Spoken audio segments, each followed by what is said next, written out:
Rumor has it that a woman bearing a lotus birthmark will become a femme fatale who brings war.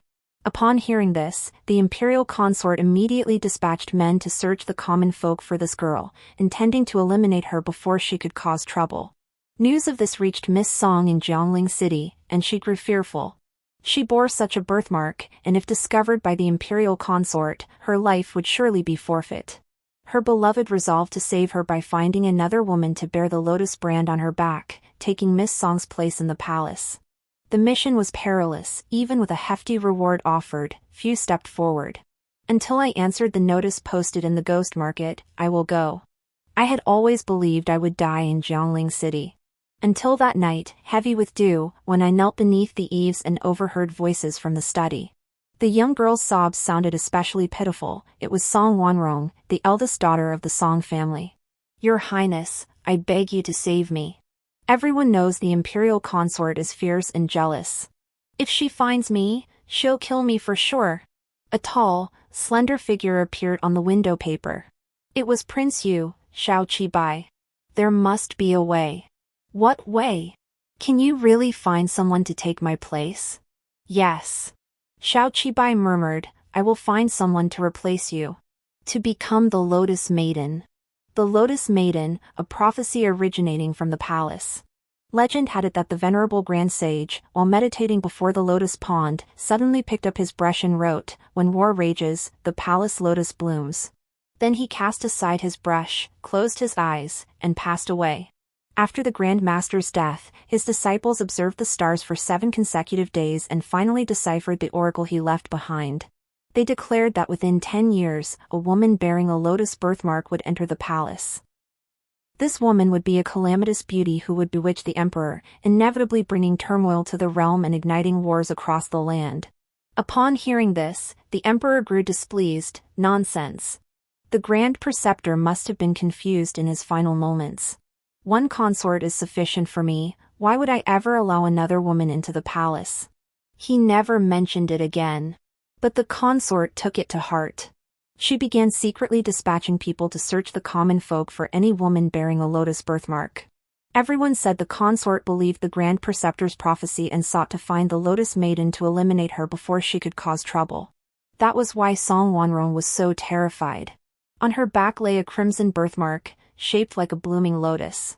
Xiao Qibai soothed Song Wanrong until late into the night, when she finally relaxed and fell into a deep sleep. He tucked the quilt around her. Then he stepped out, his gaze settling on me. Song Wanrong had already punished me to kneel for 2 hours, from dusk until deep into the night. When Xiao Qibai saw me, he didn't ask why. He only said, "She must have been too insolent." Everyone knew Song Wanrong was an exceptional woman. She had once risked her life to save His Highness. To the servants, she was gentle and generous. Therefore, her conflict with me could only stem from my having hurt her. For this reason, Xiao Qibai had punished me countless times. When Song Wanrong cried that I had stolen her Buddhist beads, Xiao Qibai made me kneel and recite prayers on the 1,000-stone steps of the temple during a torrential rainstorm. When Song Wanrong claimed I pushed her into the water, causing her to catch a chill, Xiao Qibai ordered a servant to drag me into the courtyard in the dead of winter and pour an entire bucket of ice-cold water over me. Now, as the night breeze stirred faintly, Xiao Qibai stood before me, his gaze lowered, his eyes filled with disappointment. "After all these punishments, can't you learn your lesson?" The early spring night was bitterly cold.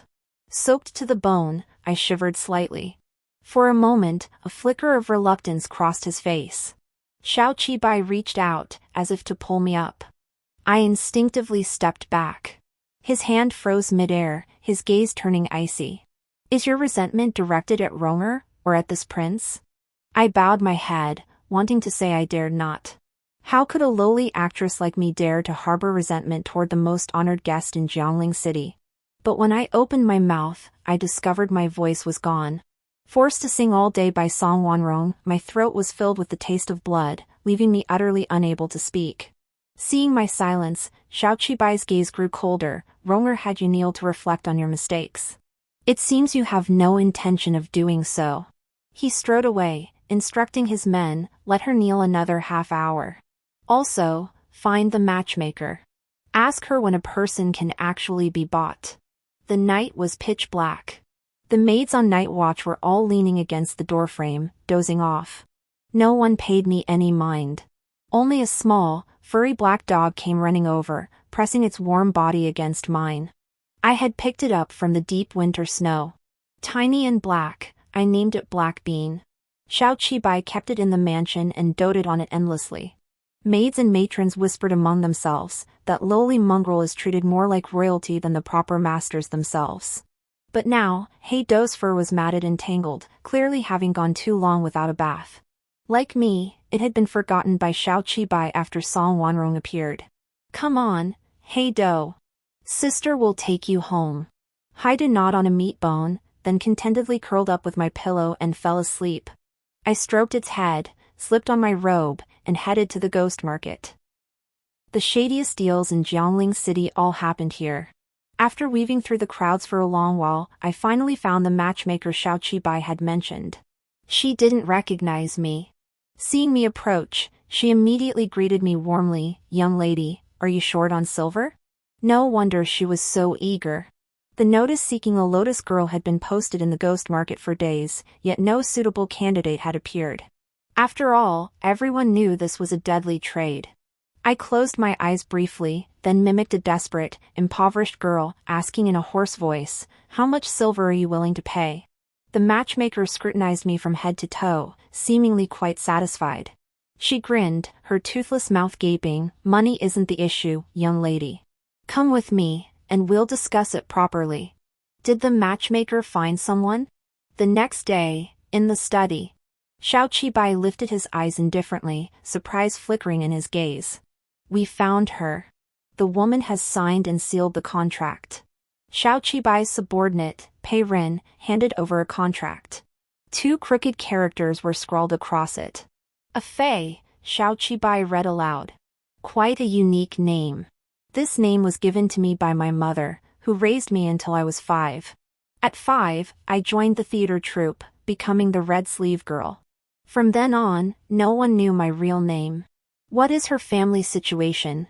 Xiao Qibai inquired. Pei Ren bowed his head and reported, she comes from a fishing village. Her father fell ill, and her only sister suffers terribly in her in-laws' home. That's why she sold herself to pay for her father's treatment. I've already sent men to verify the fishing village's household records. It matches. Very well, Xiao Qibai nodded. Have someone keep watch over her family. He was indeed meticulous. Finding a girl from a poor background required not only bribing her with silver but also controlling her family as leverage. What Xiao Qibai didn't know was that my family held no sway over me. I hadn't lied, my father truly was ill. But the name of that illness was gambling addiction. For this sickness, he resolved to sell his daughter. As for my sister, father originally intended to sell her. Terrified, she drugged me and sent my unconscious body aboard the Jiangling ship. This affair is a most suitable purchase. The matchmaker handled this affair well. Reward her. Xiao Qibai declared. Contact the physician and the tattoo artist. Within 3 days, have the matchmaker take Afei to the Eastern Clinic to receive the lotus tattoo. Yes, Your Highness. Pei Ren took his leave.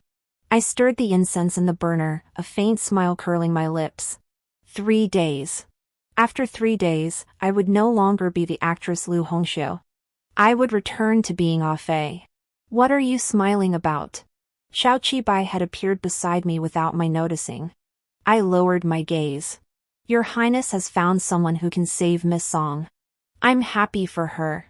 Xiao Qibai always wanted me to be obedient. This answer should be sufficiently compliant. Yet he seemed dissatisfied. With a faint snort, Xiao Qibai turned my face toward him, his indifferent gaze sweeping over my features. Hongxiu, don't think I don't know what you're thinking. Ronger is tied to the Lotus Maiden's prophecy. Even if someone could take her place, she must live in obscurity, keeping a low profile. Therefore, for a very long time, I cannot marry her. His rough fingertips brushed my skin as Xiao Qibai murmured, You must be pleased about this, aren't you? Throughout Jiangling City, everyone says I'm madly in love with Xiao Qibai. A lowly actress, merely propped up for a few years, has grown so arrogant she set her heart on marrying into the prince's household. Xiao Qibai likely saw me the same way. Brushing his hand away, I said coolly, the marriage is between His Highness and Miss Song. It has nothing to do with Hongxiu. Nothing to do with it? He seized my shoulders. If you truly felt it had nothing to do with you, why did you hurt Wanrong time and again? Why did you kneel for 2 hours with a cold face, refusing to soften your stance or beg me for a single word? Why? Isn't it because I'm betrothed to her? Because jealousy has bred hatred in you? His hand pressed against an old scar on my shoulder. Pain made me gasp, and I instinctively pushed him away, stepping back. He paused, then grew angrier. What? Now you won't even let me touch you? Xiao Qibai wasn't always like this. Even when the troop leader drugged me and sent me to his bed, he only gave me warm water before falling asleep fully clothed on the bench.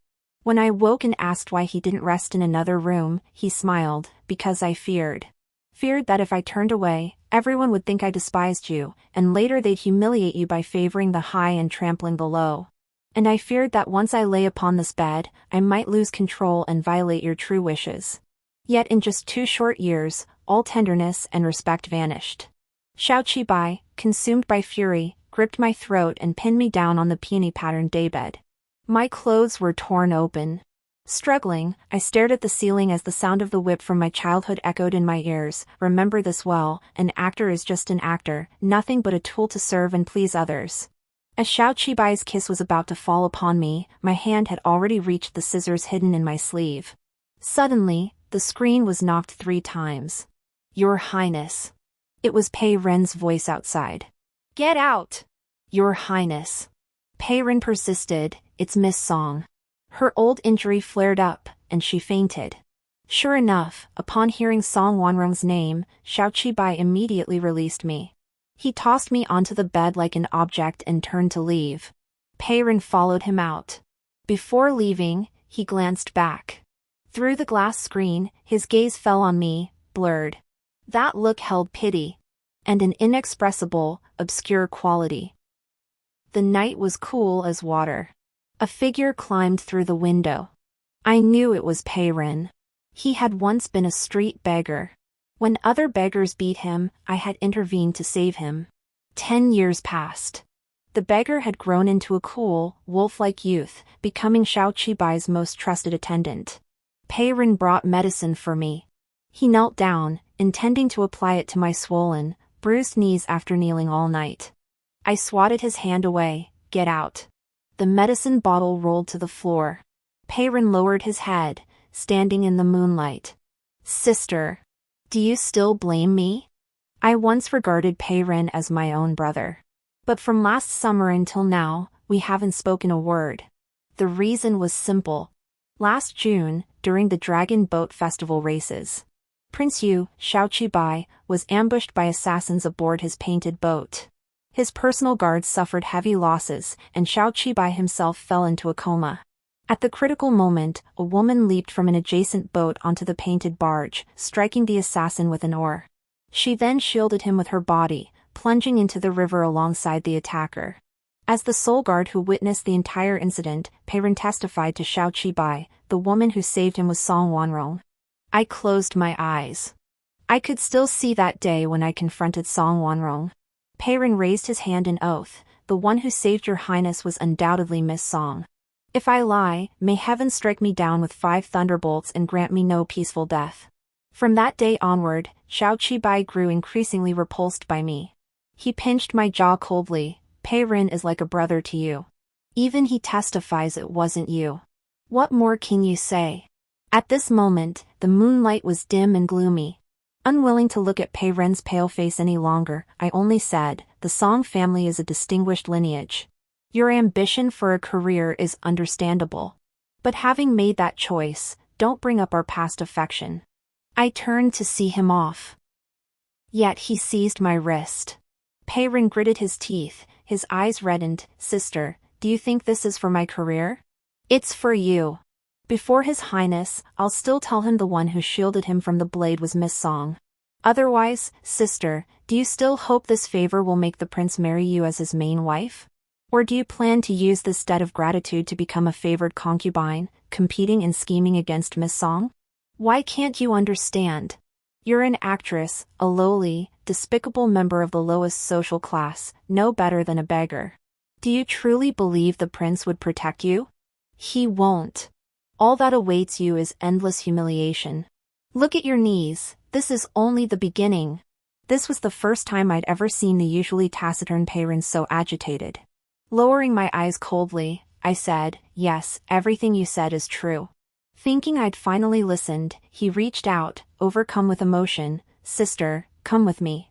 Forget about career prospects, for you, I'd give up everything. Wherever you wish to go, we'll go. If you crave lychees, we'll journey to Lingnan.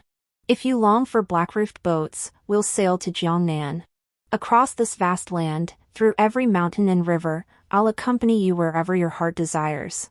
I brushed his hand away and smiled. So all men in the world have perished, leaving me to choose between you two, is that it? As dawn broke, Peyron had to leave. He had tasks assigned by Xiao Qibai, contacting matchmakers, witch doctors, and painters. Only with their combined efforts could a lotus maiden so lifelike she fool the world be born. Before departing, he glanced back at me. Sister, I'm not forcing you to choose me. But besides me, no one dares take you away. In a way, I had to admit Peyron was right. Under heaven, all land belongs to the sovereign. The fourth Prince Xiao Qibai, a scion of the imperial bloodline. Who would dare challenge him for a woman? Many patrons had once considered buying my freedom. But upon learning I was Xiao Qibai's chosen one, they dropped the matter without a second thought. Yet Peyron still underestimated the situation. I gazed out the window, my eyes piercing through the layered eaves toward the capital. Within those vermilion walls and glazed tiles dwells a consort who has enjoyed imperial favor for 10 years. Once the lotus brand is seared onto my back, she will take me away. It matters not that she deems me a demoness, nor that she seeks to kill me. At the very least, I must compel her to aid me in escaping this prison city of Jiangling. 3 days slipped by in a flash. Xiao Qibai never showed up again. A familiar young waiter from the tavern came to see me in secret, last night, while drinking with his advisors. His Highness the Prince mentioned you. He said you've been spoiled by his favor these years, growing too headstrong.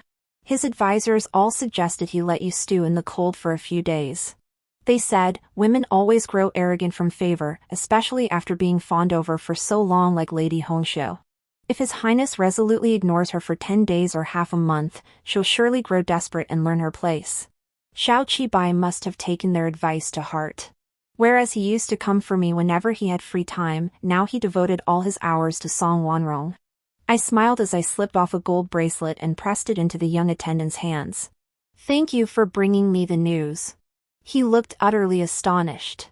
Sister Hongxiu, this is far too precious. Why such a generous reward? Because I'm leaving. Wealth I cannot take with me. Rather than returning it untouched to Xiao Qibai, it's better distributed to those who need it. The moon hung high in the sky as I entered the clinic in the eastern part of the city. Ah Fei. The matchmaker presented a silver tray laden with a dense cluster of silver needles. Once these needles pierce your skin, there is no turning back. From this moment on, life and death are in the hands of fate, and fortune lies in the heavens. I clenched my teeth. Agreed. I would not look back. The needles sank into my back, one by one, delivering a sharp, stinging pain. Following the pattern drawn by the artist, they pierced my skin into the shape of a lotus. Cinnabar was poured in, sealing it within. Sweat soon drenched my hair at my forehead. I passed out, falling into a dream that felt endless. In the dream, 14-year-old Xiao Qibai, clad in bright red robes, galloped toward me on a fiery steed. Leaping high, he tossed the crabapple blossom he held in his hand to me. I like you. From now on, I'll be in the audience for every one of your performances. 15-year-old Xiao Qibai took me to a mountain temple to make a wish. Amidst blazing peach blossoms, he wrote our names on a fortune bag and tied it to the lover's bridge. 16-year-old Xiao Qibai stayed up with me on New Year's Eve, our clothes covered in firecracker debris. As I tried to brush it off, he held me tight and laughed. Look at us both in red, doesn't it feel like we're about to worship heaven and earth? Red garments turned upside down in dreams. The last scene I witnessed was myself falling into the river after blocking that blade. Climbing back out by sheer luck, I saw Xiao Qibai cradling an unconscious girl in the painted boat. Ronger, wake up! His eyes were bloodshot, his voice filled with urgency. Didn't you say your greatest wish was to marry this prince? As long as you wake, I will marry you. At his call, the girl finally opened her eyes. She grasped his hand, a single tear rolling down her cheek. Your Highness, I'm just glad you're safe. They embraced tightly. And I, losing my last ounce of strength, plunged into the churning river. Save her! As if a hand suddenly yanked me from the depths. It was Xiao Qibai's voice, laced with urgency and fury. If she doesn't survive, I'll have every last one of you buried with her. It must have been a hallucination. I opened my eyes. Yet there he truly was. Beyond the window, the matchmaker trembled. Your Highness, please calm your anger. She was saved. The bleeding has stopped. The shaman exclaimed joyfully. The matchmaker rushed in immediately, inspecting the skin on my back with a delighted expression. Amitabha Buddha. I truly thought you wouldn't survive. The process of imprinting the lotus mark had caused severe bleeding. They all believed I was dying. Your Highness, Ah Fei is fine now. The matchmaker hurried out to report. This lotus mark is identical to the one on Miss Song's body, exactly the same. Would your Highness like to go in and inspect the goods? Xiao Qibai nodded and walked toward the door. With each echoing step, my heart tightened.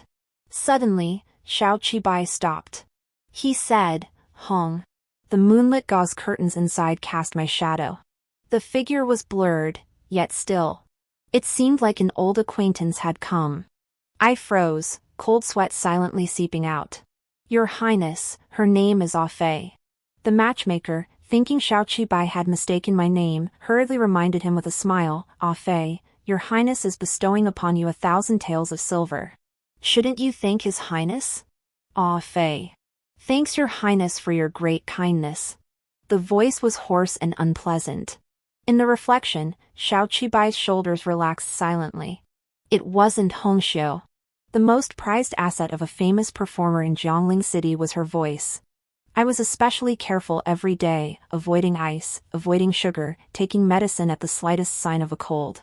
I would never let my voice grow hoarse like this. It was merely someone who resembled her. Xiao Qibai's mind settled, and his voice turned cold. The stench of blood is too strong inside. I shall not enter. When her wounds have healed, I shall see her then. With that, he departed indifferently. The moment he left, I exhaled in relief, only to begin coughing violently, spitting out the contents of my mouth. Earlier, to prevent Xiao Qibai from recognizing me, in my panic, I had swallowed a mouthful of iron filings. The wound on my back throbbed painfully. The matchmaker helped me up. On the 16th day of the 3rd month, at midnight, go to the side gate of the Song residence. A maid will lead you inside to prepare for welcoming the imperial envoy. Do you understand? Understood. Back in my room, a young attendant approached. Sister Hongxiu, Prince Yu came by. My heart tightened. Did he notice I wasn't here? No. He didn't come in. Miss Song's people called him away. The attendant was annoyed. He used to be so devoted. Now it seems he's better at putting on a show than any actor. I smiled, pinching the attendant's cheek to remind him to be discreet. Xiao Qibai never came looking for me again. Rumor had it Song Wanrong had fallen ill, and he summoned every physician in the city. That very night, when I broke out in a high fever, I couldn't even find a doctor to attend me. My back felt like a furnace pressed against my skin, roasting me alive. In my delirium, I thought, was heaven punishing me for stealing Song Wanrong's fate as the demon concubine? When the troop leader discovered my illness, he sent someone to summon Xiao Qibai. He hoped Xiao Qibai would visit me, so he could recommend 2 new young actresses for His Royal Highness the Yu Prince to patronize. But the messenger couldn't even enter the prince's mansion. His Royal Highness is attending to Miss Song and won't see any outsiders. Even the troop leader, slow as he was, realized I'd fallen out of favor. Reluctant to spend silver on a physician, he locked me in my room. Hongxiu likely has consumption. Stay away from her, lest you catch it too. I was left to fend for myself. Through bouts of drowsiness, at my most miserable, I faintly heard a puppy whimpering beside me, nudging me with its warm head. It was Haidu. Don't be afraid, don't be afraid. I said, I'll be fine tomorrow. The flesh on my back had healed. Lying flat on the bed, I fell into a deep sleep. When I awoke again, a fever-reducing cloth was pressed to my forehead, and a bowl of medicine sat by the bedside. The door was unlocked, and the scent of warm porridge drifted in from outside. The troop leader entered carrying a food box, his face lit with an eager smile. Hongxiu's awake. Last night, His Highness the Yu Prince came to see you. I shoved him aside, stepped over the fallen food box, and dashed out. The head steward seemed to be cursing something, but I couldn't care less. My little dog was gone. The Yu Prince's mansion looked unchanged. I sprinted inside. Whether it was the gatekeeper or the maidservants, everyone immediately opened doors for me and greeted me warmly. Miss Hongxiu has arrived. As if they weren't the ones gossiping about my delusions just days ago. I raced to the study, where Xiao Qibai and Pei Ren's voices echoed. Pei Ren's tone was urgent. Hongxiu comes from a lowly background and has an unruly temperament. She'll only bring discord to the household. Even if your highness truly wishes to take a concubine, she shouldn't be the one. Xiao Qibai sighed softly, but you didn't see her yesterday. I merely neglected her for 7 or 8 days, and she fell ill like that. The attendant at the door saw me charging forward and tried to stop me. Miss, your highness is speaking with Minister Pei. You can't. I shook him off and barged through the door. Xiao Qibai, who had still held some pity for her, frowned immediately at my abrupt intrusion. I stared at him, gasping for breath. Where's Black Bean? His frown deepened. What's wrong with your voice? My hoarse, post-illness voice seemed to remind him of something. On a moonless night, faint blood scent hung in the air. He seemed to recognize that voice. But I gave him no chance to recall. Taking a step forward, I nearly vomited blood. Where's Black Bean? Give it back to me. Song Wanrong placed a blood-stained multicolored cord into my hand, the one I'd tied around Black Bean's neck. In Jiangling custom, these cords are called longevity strands. Women weave them during festivals to gift family, symbolizing peace and long life. I had no family left, so I wove the multicolored cord for Black Bean instead. You must live a long, long life and stay by my side, understand? Black Bean licked my hand and gave a soft woof, as if to say it understood. At that moment, Song Wanrong clutched the multicolored cord, sobbing uncontrollably. I truly thought it was adorable and wanted to feed it. Who knew that chicken bone was so sharp? It pierced its intestines. It vomited so much blood. I couldn't save it no matter what. Over Song Wanrong's heaving shoulders, I spotted a small mound of earth. I crouched down and dug with my hands. Hongxiu! All 10 fingernails snapped off. Blood seeped into the soil, but I felt no pain. I finally saw Black Bean again. It lay there, exactly as it had when sleeping, clutching my pillow. The only difference was that one of its ears was missing. Song Wanrong approached. Miss Hongxiu. Tears welling in her eyes, she wrapped her arms around my shoulders as if to comfort me. Instead, she leaned close to my ear and whispered, no matter how I called this wretched dog, it wouldn't heed me. All it did was bite the prince's sleeve, urging him to come see you. Tell me, shouldn't a dog that can't understand human speech have its ears cut off? When I snapped back to reality, my hands were already clamped tightly around Song Wanrong's throat. Gripping her neck, I slammed her head against the ground again and again. A cacophony of voices roared around me. Pei Ren's voice, Sister. Have you lost your mind? It's just a dog.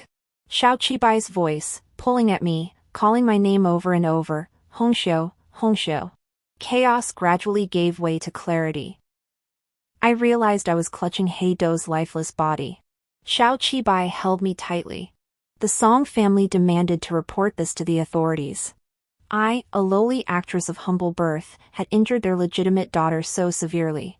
They demanded I pay with my life. Xiao Qibai intervened. He said, the imperial consort's envoy will enter the city soon. Are you certain you wish to involve Wanrong in this case at such a critical juncture? The Song family fell silent. Xiao Qibai turned to look at me. As for her, I shall handle her myself. I was confined to a side room in the prince's mansion. The Song family kept watch, day and night. Not a single bowl of food or water was brought in. When Xiao Qibai entered late at night, my lips were cracked and bleeding.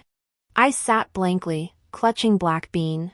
I was going to take you with me, I said, patting the bean. In just a few more days, I could have taken you away. Xiao Qibai stood behind me. He paid it no mind. It wasn't the first time I'd told Xiao Qibai I wanted to leave Jiangling in a fit of pique. But both he and I knew it was a joke. All actors in the troupe had signed life and death contracts. Dare to run away, and you'd be beaten to death upon capture. When I was 8, a senior sister ran away with her lover.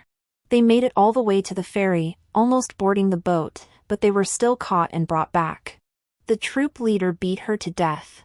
Her body hung in my room for an entire night. After that night, I was utterly terrified. No matter how much I was beaten or cursed, I never once thought of running away again. Perhaps recalling those events stirred a flicker of pity in Xiao Qibai. He approached me, crouching down to take Black Bean. I clutched it tighter, turning my back to avoid him. He paused, murmuring, "Do you blame even me?" I remained silent. Black Bean was well behaved, but it was just a puppy. A puppy believes that if it is loved once, it will love forever. That's why when I fell ill, it ran to Xiao Qibai, begging its father to save its mother. Hong Xiu. Seeing my prolonged silence, Xiao Qibai's patience was slowly wearing thin. He rubbed his temples. Wanrong said she can forgive you. Tomorrow is her birthday. The imperial consort's envoy hasn't entered the city yet, so this will likely be her last birthday she can celebrate openly. She said that if you sing her a play, the past will be forgiven and forgotten. I remained silent for a long time before suddenly saying, "Your Highness, have you heard the saying? Actors have no heart, whores have no loyalty." I smiled. Miss Song and I are so well matched, how could I possibly sing for her? Xiao Qibai's face turned icy. His patience exhausted, he refused to waste words on me. "You won't sing, is that it?" He waved his hand. Several maidservants rushed forward, trying to snatch the black dog from my arms. "Boil this dog. Distribute its meat to the refugees outside the city," Xiao Qibai ordered coldly. The maids began tugging at me, many hands grabbing Black Bean's tail and hind legs, violently pulling him outward. All hope vanished. I clutched Black Bean tightly and closed my eyes. "I'll sing." My entrance was rushed.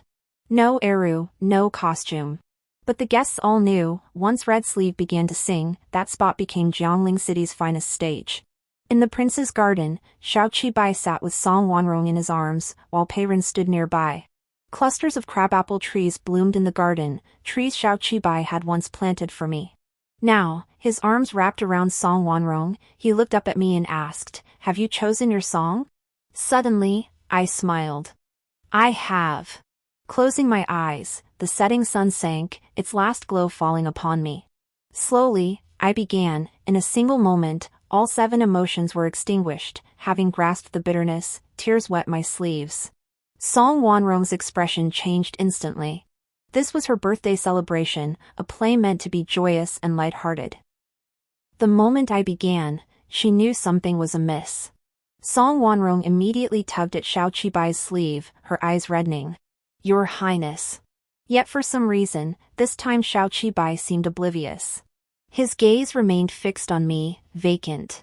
The actress Hong Xiu was the most captivating presence in Jiangling City. Melodious notes lingered in the air as dusk crows rose and fell beneath the setting sun. I once believed iron fortune casts a life's destiny, yet who knew human fate could shift in an instant? I too once pouted and threw tantrums, but now I no longer trust past illusions. This is heaven's lesson to me. He commands me to bury lingering resentment, shed petty grievances, renew myself, change my nature, cease yearning for flowing waters, turn back from the sea of suffering, and awaken early to the orchid's cause. Dreams and reality blur. This is my final song. After this, Jiangling City will know no Lu Hongxiu. I sang with all my strength, like a cuckoo weeping blood. Red seeped from my shoulder, perhaps the cinnabar poison was too potent, reopening the old wound from shielding Xiao Qibai from a blade. "Hongxiu!" Someone called my name. I didn't know who. Perhaps Pei Ren. Perhaps Xiao Qibai. "Don't call me. I don't want any of you." Turning, I cradled Heido's cold body and stepped into the night. Xiao Qibai seemed to want to leave the banquet to chase after me. But Song Wanrong held him back. She said, "Your Highness, we must see Ah Fei tomorrow." Tomorrow would be the 16th of March. The preliminary arrangements were handled by subordinates, but the final step always required my personal oversight. This matter was of utmost importance, far more significant than myself. Xiao Qibai paused, then sat back down without another glance at me. I walked alone into the dark alley.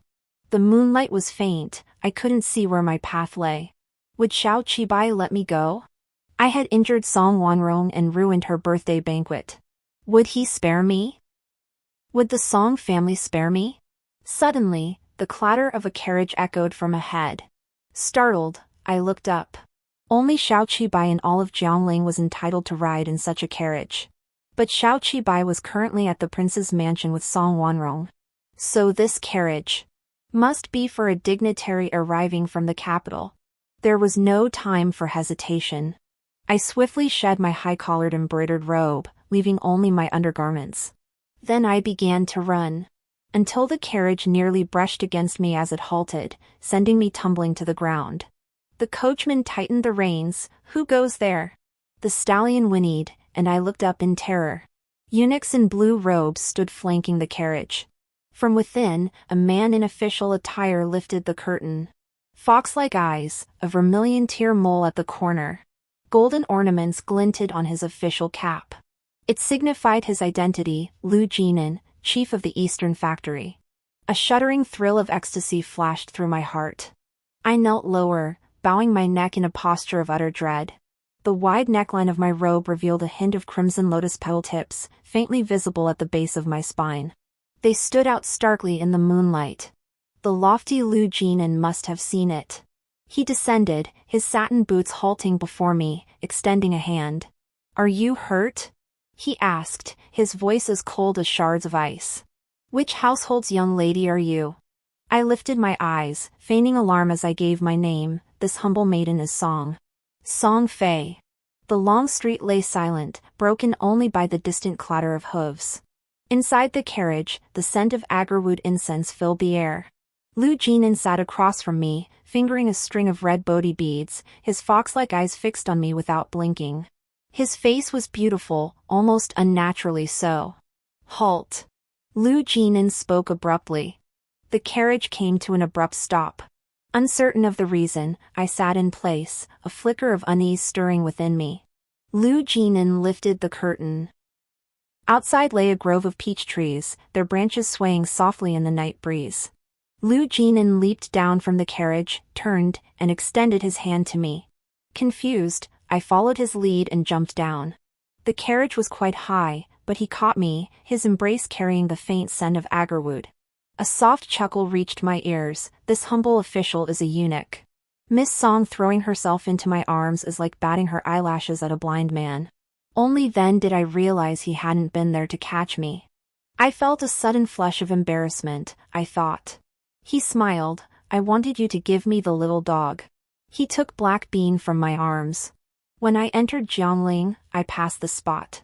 "The scenery is splendid, and wild rabbits roam here."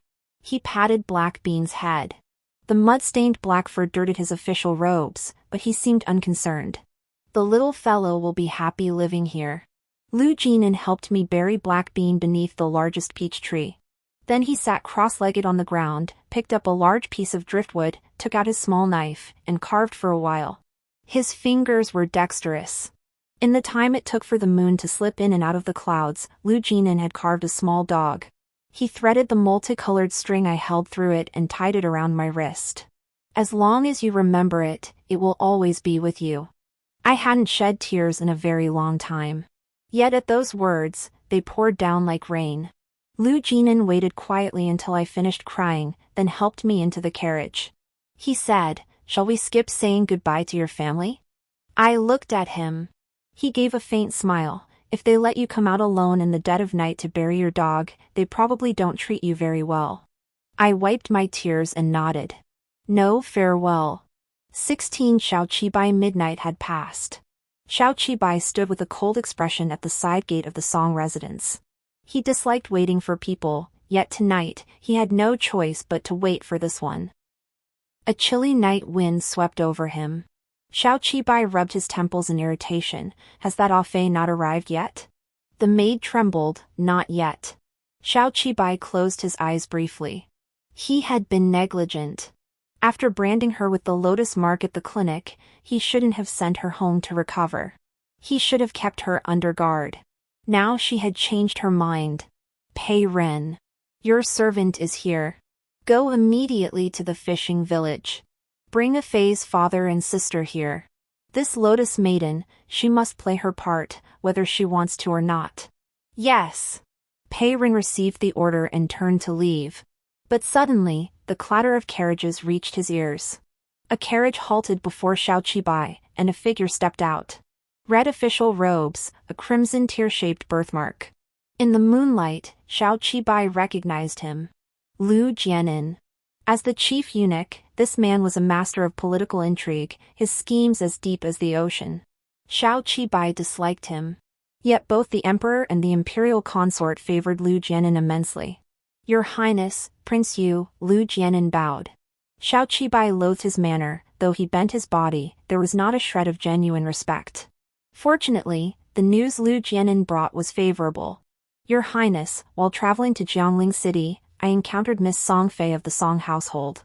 Startled by a carriage, she sprained her ankle. I had her sent to the clinic first. I came to the Song residence specifically to inform Lord Song.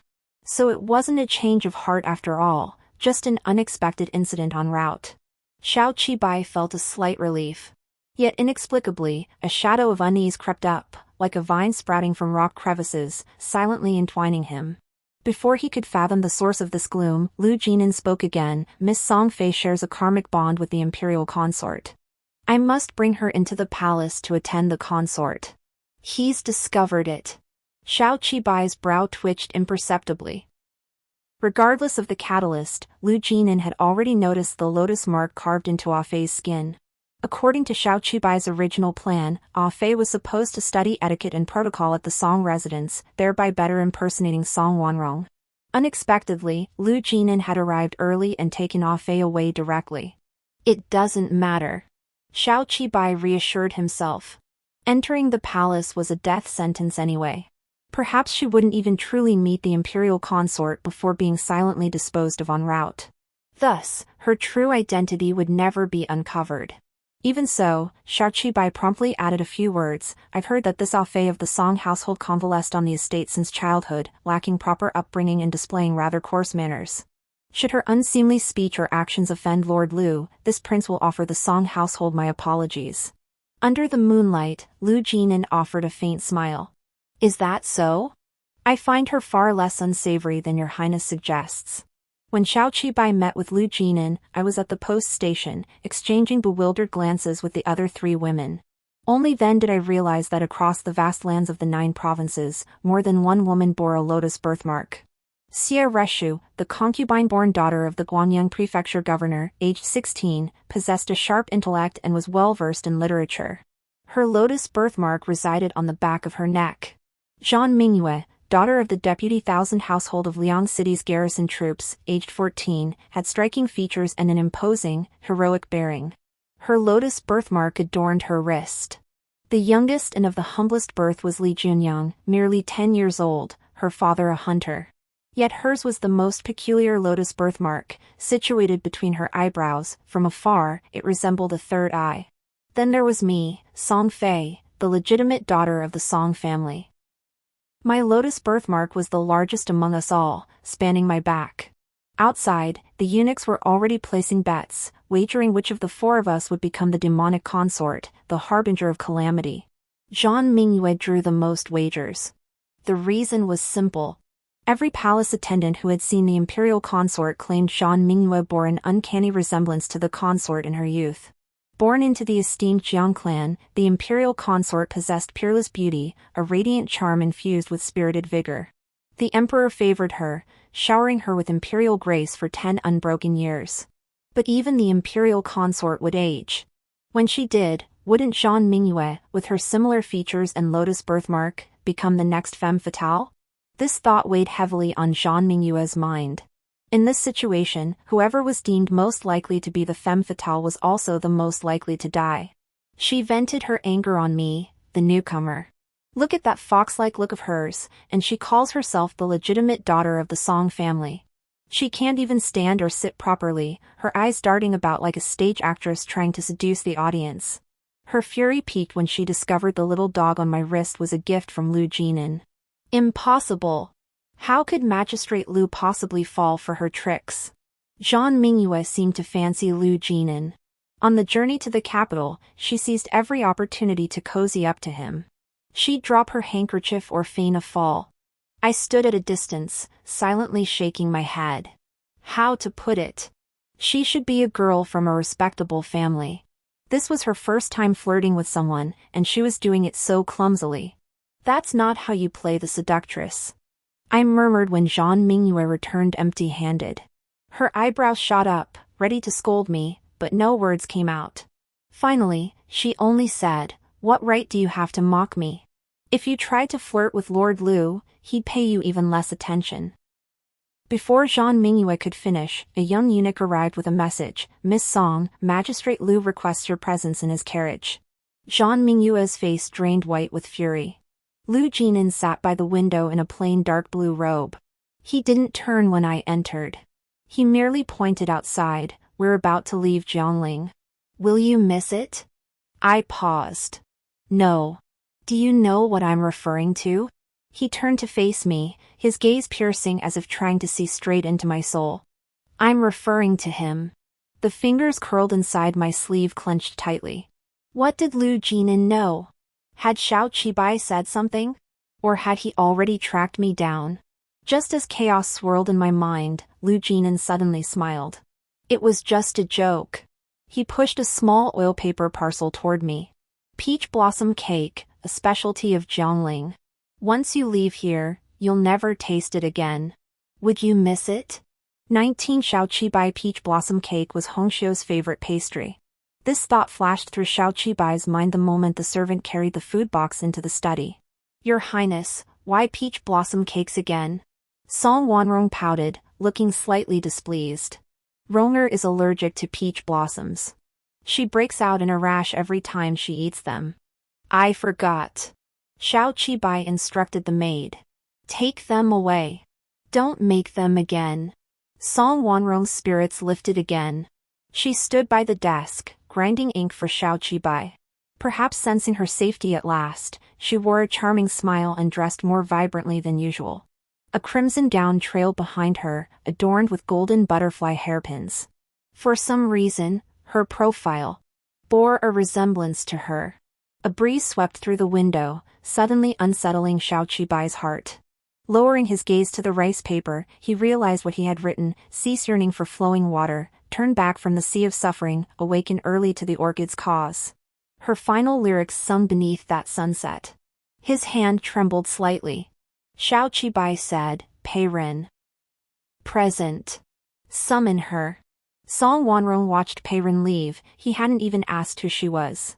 The only person the prince would summon to his study with such a tone was that one woman. Pouting unhappily, Song Wanrong was already scheming about what trick to use today to make the prince utterly despise Hongxiu. Before this, Song Wanrong had never imagined she'd expend so much effort on a mere actress. Xiao Qibai hadn't expected to expend so much effort on an actress either. While waiting in the study, only one thought occupied his mind: how many days had it been since he last saw her? That day, after finishing her performance, she'd left carrying the puppy's corpse. In the setting sun, her figure staggered pitifully. That was the last time he'd seen her.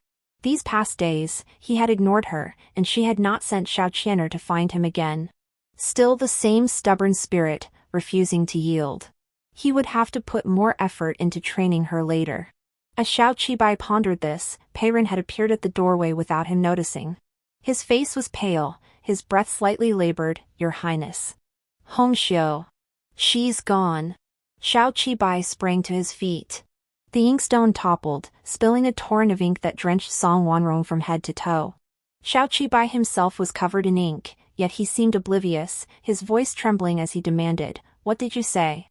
Pei Ren's voice was choked with tears. Sister. Sister is gone.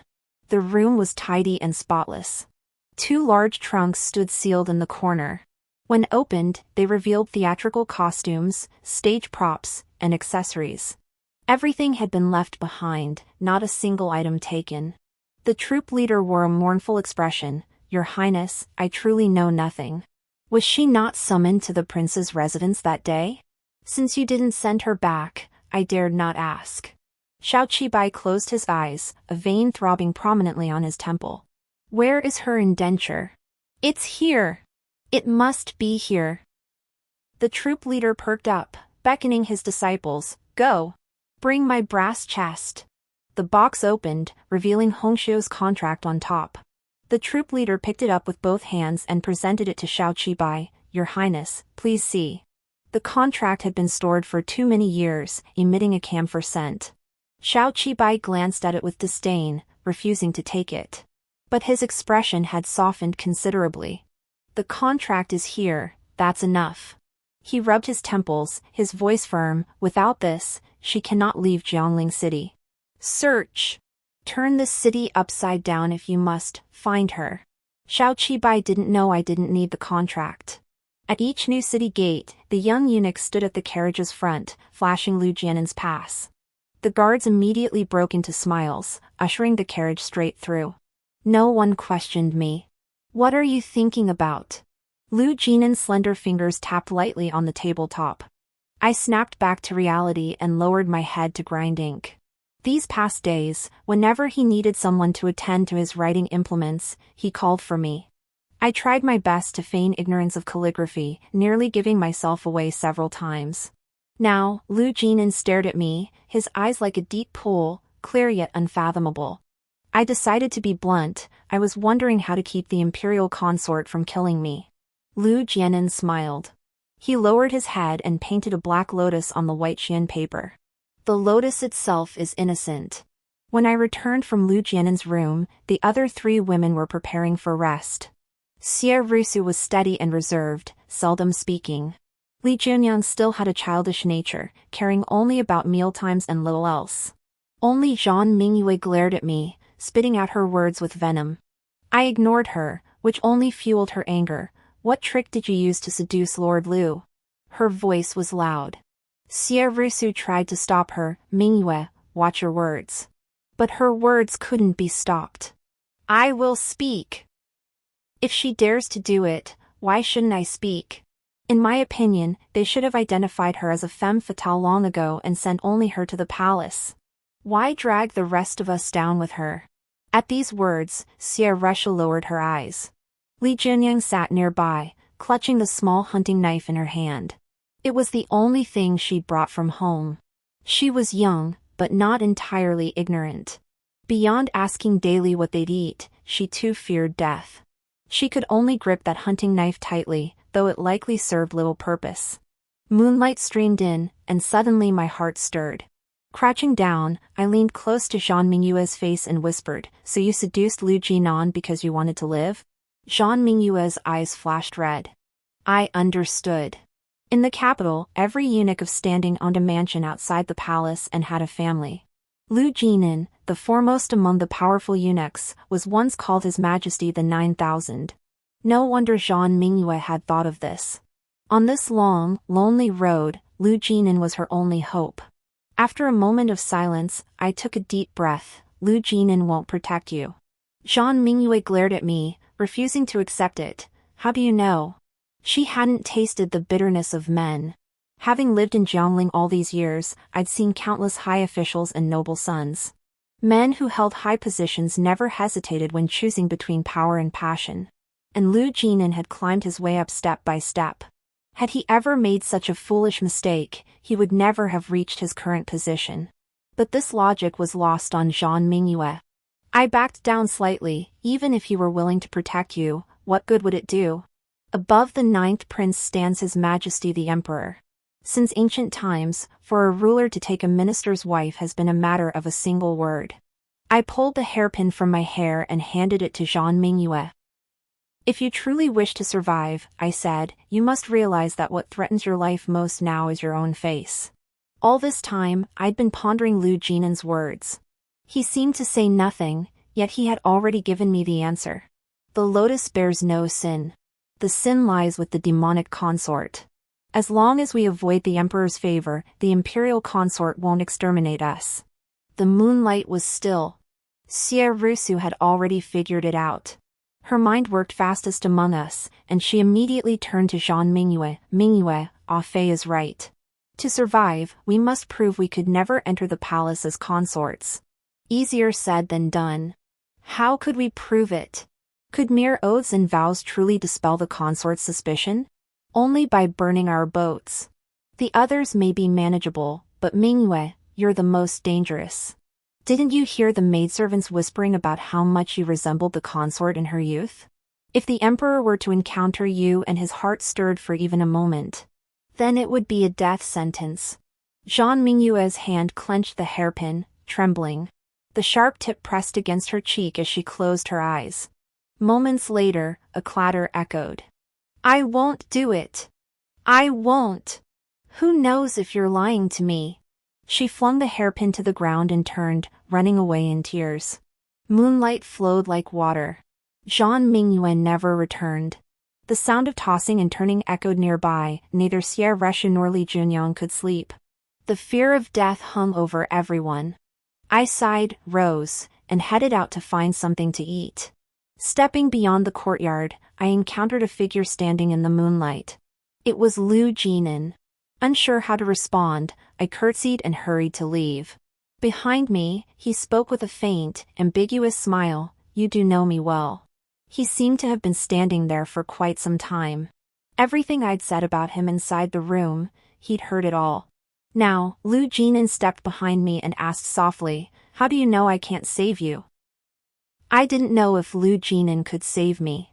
I only knew that every gift in this world comes with a price.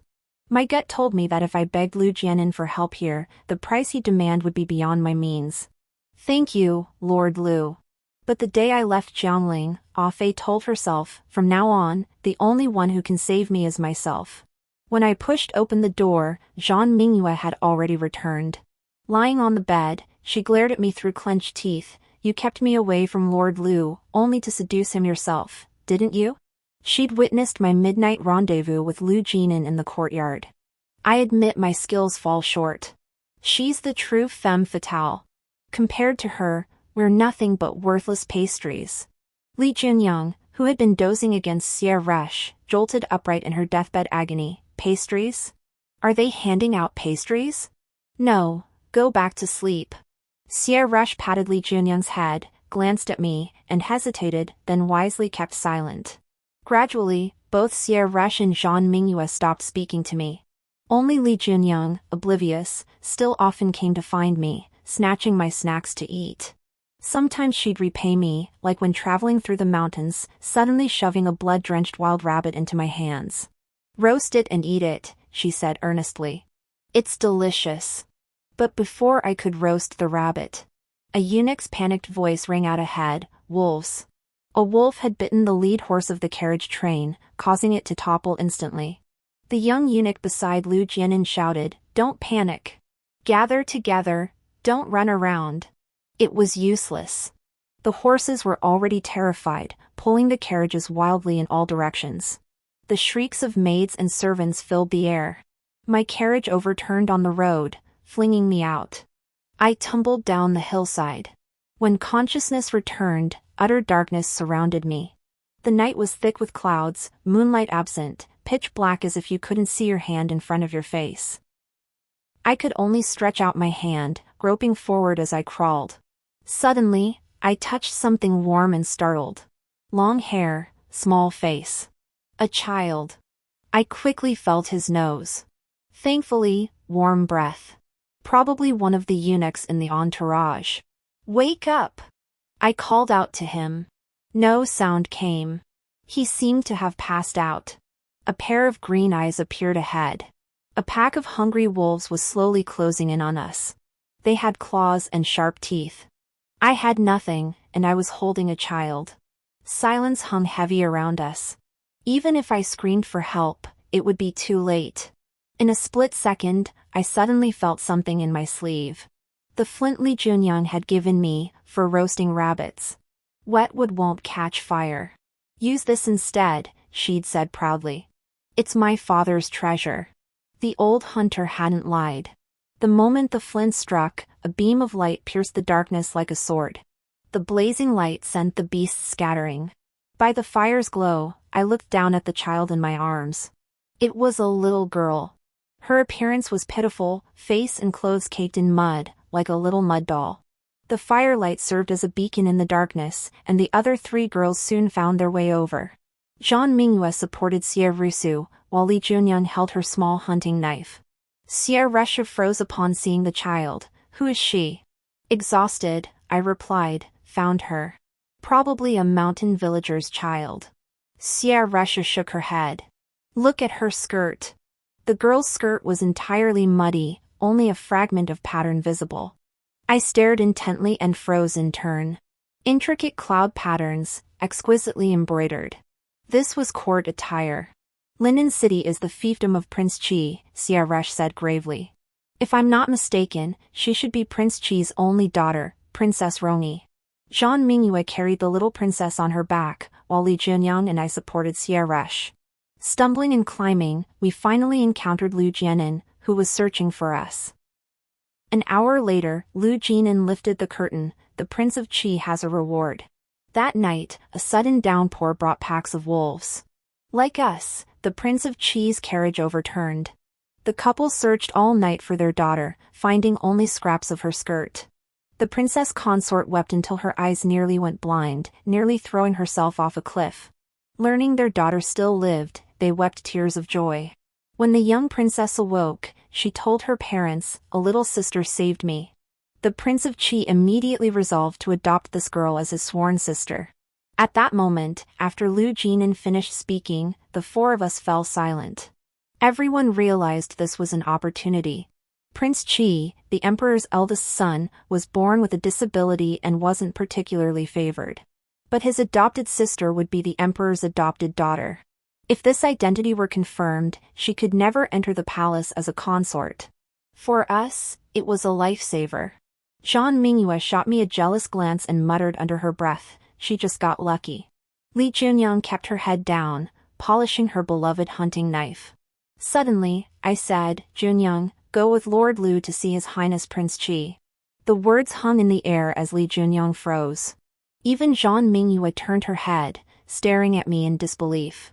She murmured softly, "Why?" I walked over to Li Junyang, crouched down, and stroked her head. "I know you eat so much at every meal because you feared you might die soon and never get to eat again. Now it's fine. You'll be the emperor's adopted daughter. You won't have to stuff yourself so full at every meal anymore." Li Junyang's eyes reddened. I pressed the flint into her palm. "Thank you for the flint. You saved both my life and the young princess's." On the journey to the capital that followed, Li Junyang no longer traveled with us. Invited aboard the carriage by the Prince and Princess of Qi, she rode at full gallop to present herself before the emperor. Days later, word came, the emperor had granted the Prince of Qi's request to adopt her as his foster sister, bestowing upon her the title of Princess of Jian. She was safe. But we were not. On the second day after Li Junyang's investiture, we too arrived at the capital. Outside the palace walls, a small sedan chair awaited, attended by a woman who appeared to be a court lady. "Minister Lu, thank you for your efforts," she curtsied. "The imperial consort says you need only escort the young ladies this far. I shall take them into the palace from here." Lu Jianan stood rooted to the spot, motionless for a moment. The lady-in-waiting seemed to anticipate his hesitation, offering a faint smile. Her Majesty noted that throughout the journey, Lord Lu appeared particularly attentive to one particular young lady. Lu Jianan's expression remained unchanged. Yet I saw his fingers curl slightly beneath his sleeves. The imperial consort instructed me to inform Lord Lu that for today's palace banquet, the company of 2 young ladies to share her wine will suffice. Lord Lu may personally escort one back with him, a token of gratitude for your efforts during this journey. Sunlight spilled across the vermilion palace walls as the lady-in-waiting retreated to the sedan chair, waiting quietly. Lu Jianan looked at me. In the sunlight, his eyes were lighter than most people's, an amber hue. He asked me, "Do you want to live?" I nodded. Yes. Grabbing Xie Rusu's hand, I pushed her toward Lu Jinan. "I will live to leave this palace. Until I do, I entrust her care to you, Lord Lu." Xie Rusu startled, trying to pull away. But she choked, blood trickling from the corner of her mouth. That night the wolves came, a claw had torn into her back, lacerating her lungs. Yet she had endured it silently, never telling a soul. Xie Rushi was always like that. Born into a noble house, her father a capable minister of waterworks. But her mother was merely an unloved concubine. To survive within the grand mansion, she had learned from childhood never to trouble others. "She can't wait any longer," I said. "If she enters the palace tonight, she will surely die."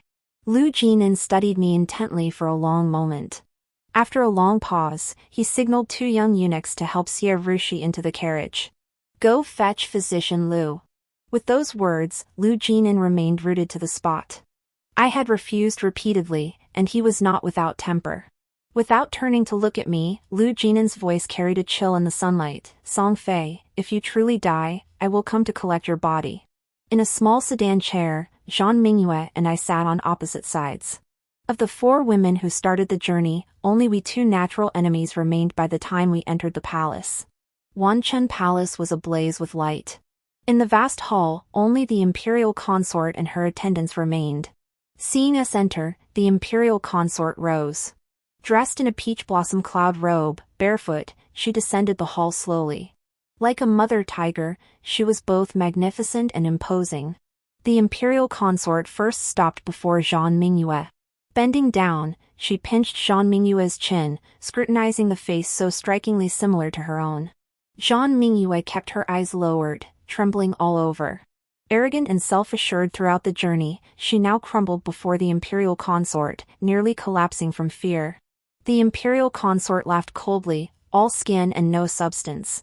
She released Zhang Mingyue, flicked her sleeves, and seated herself upon the golden throne.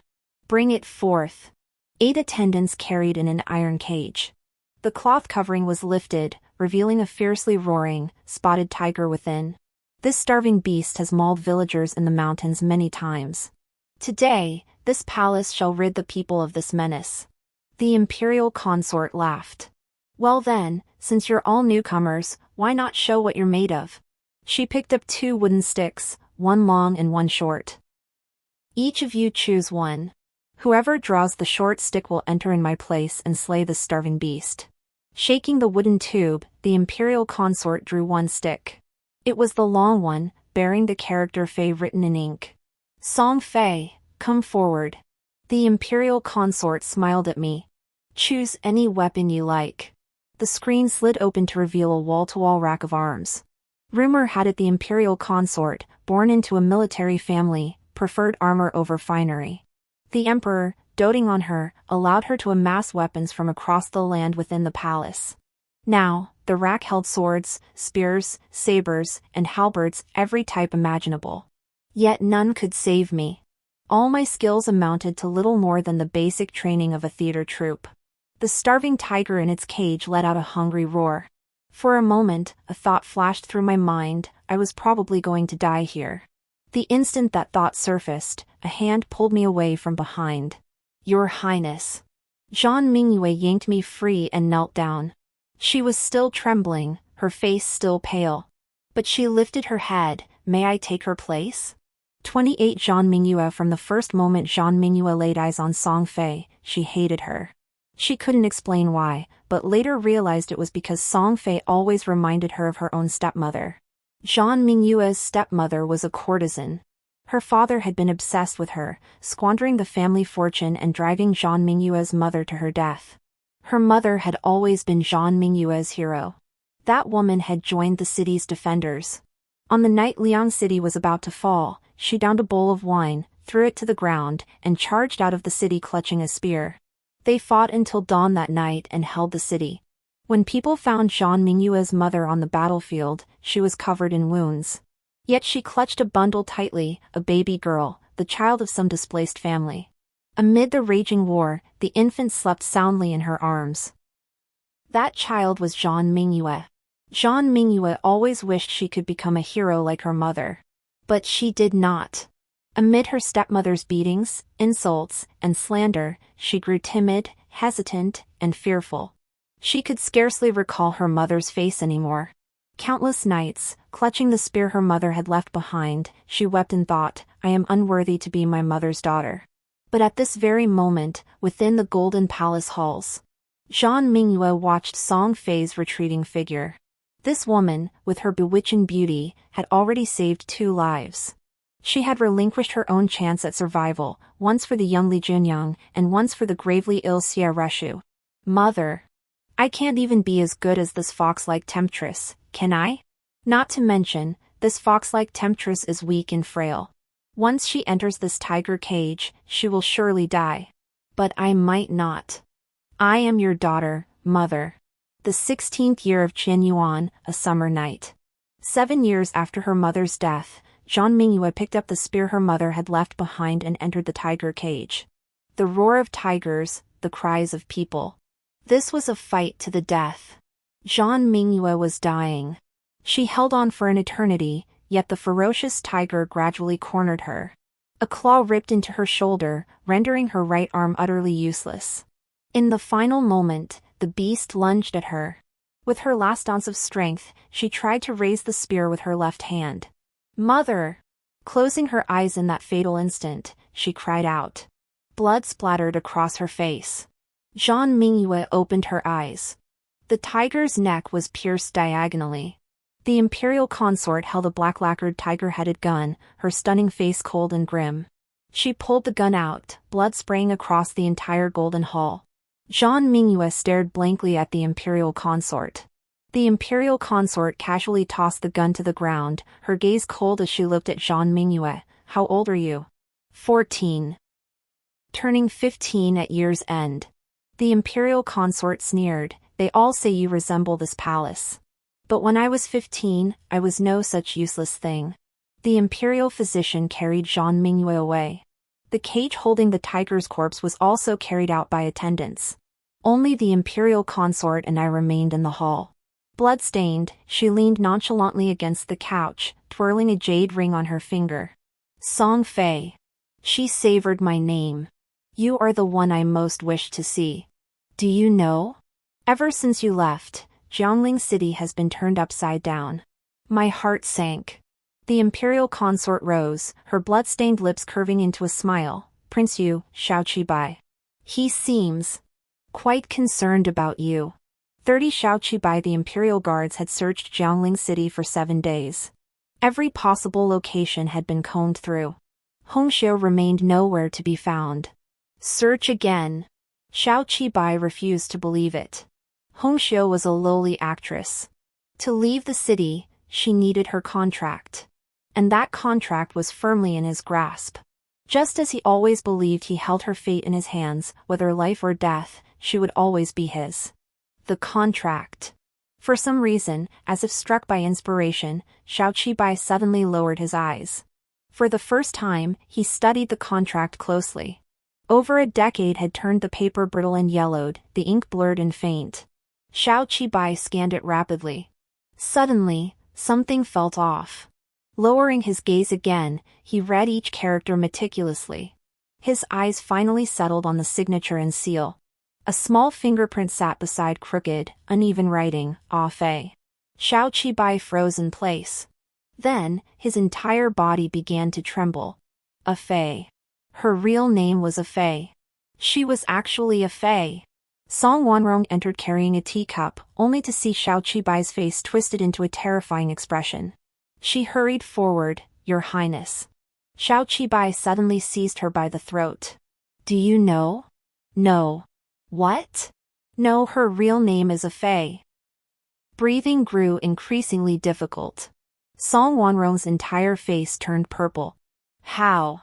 How could I know? Isn't your Highness the one who knows her best?" It felt like a sudden stab to his chest. Xiao Qibai lost all his strength. Song Wanrong wriggled free and fled in terror. He was left alone, slumped over the desk. Warm liquid dripped onto the shin paper, blurring the words, "Do not linger on the flowing water, turn back from the sea of suffering, awaken early to the orchid's cause."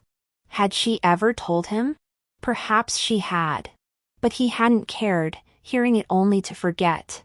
As the Lotus Maiden, the name she left behind was still Afe. If only he could have remembered.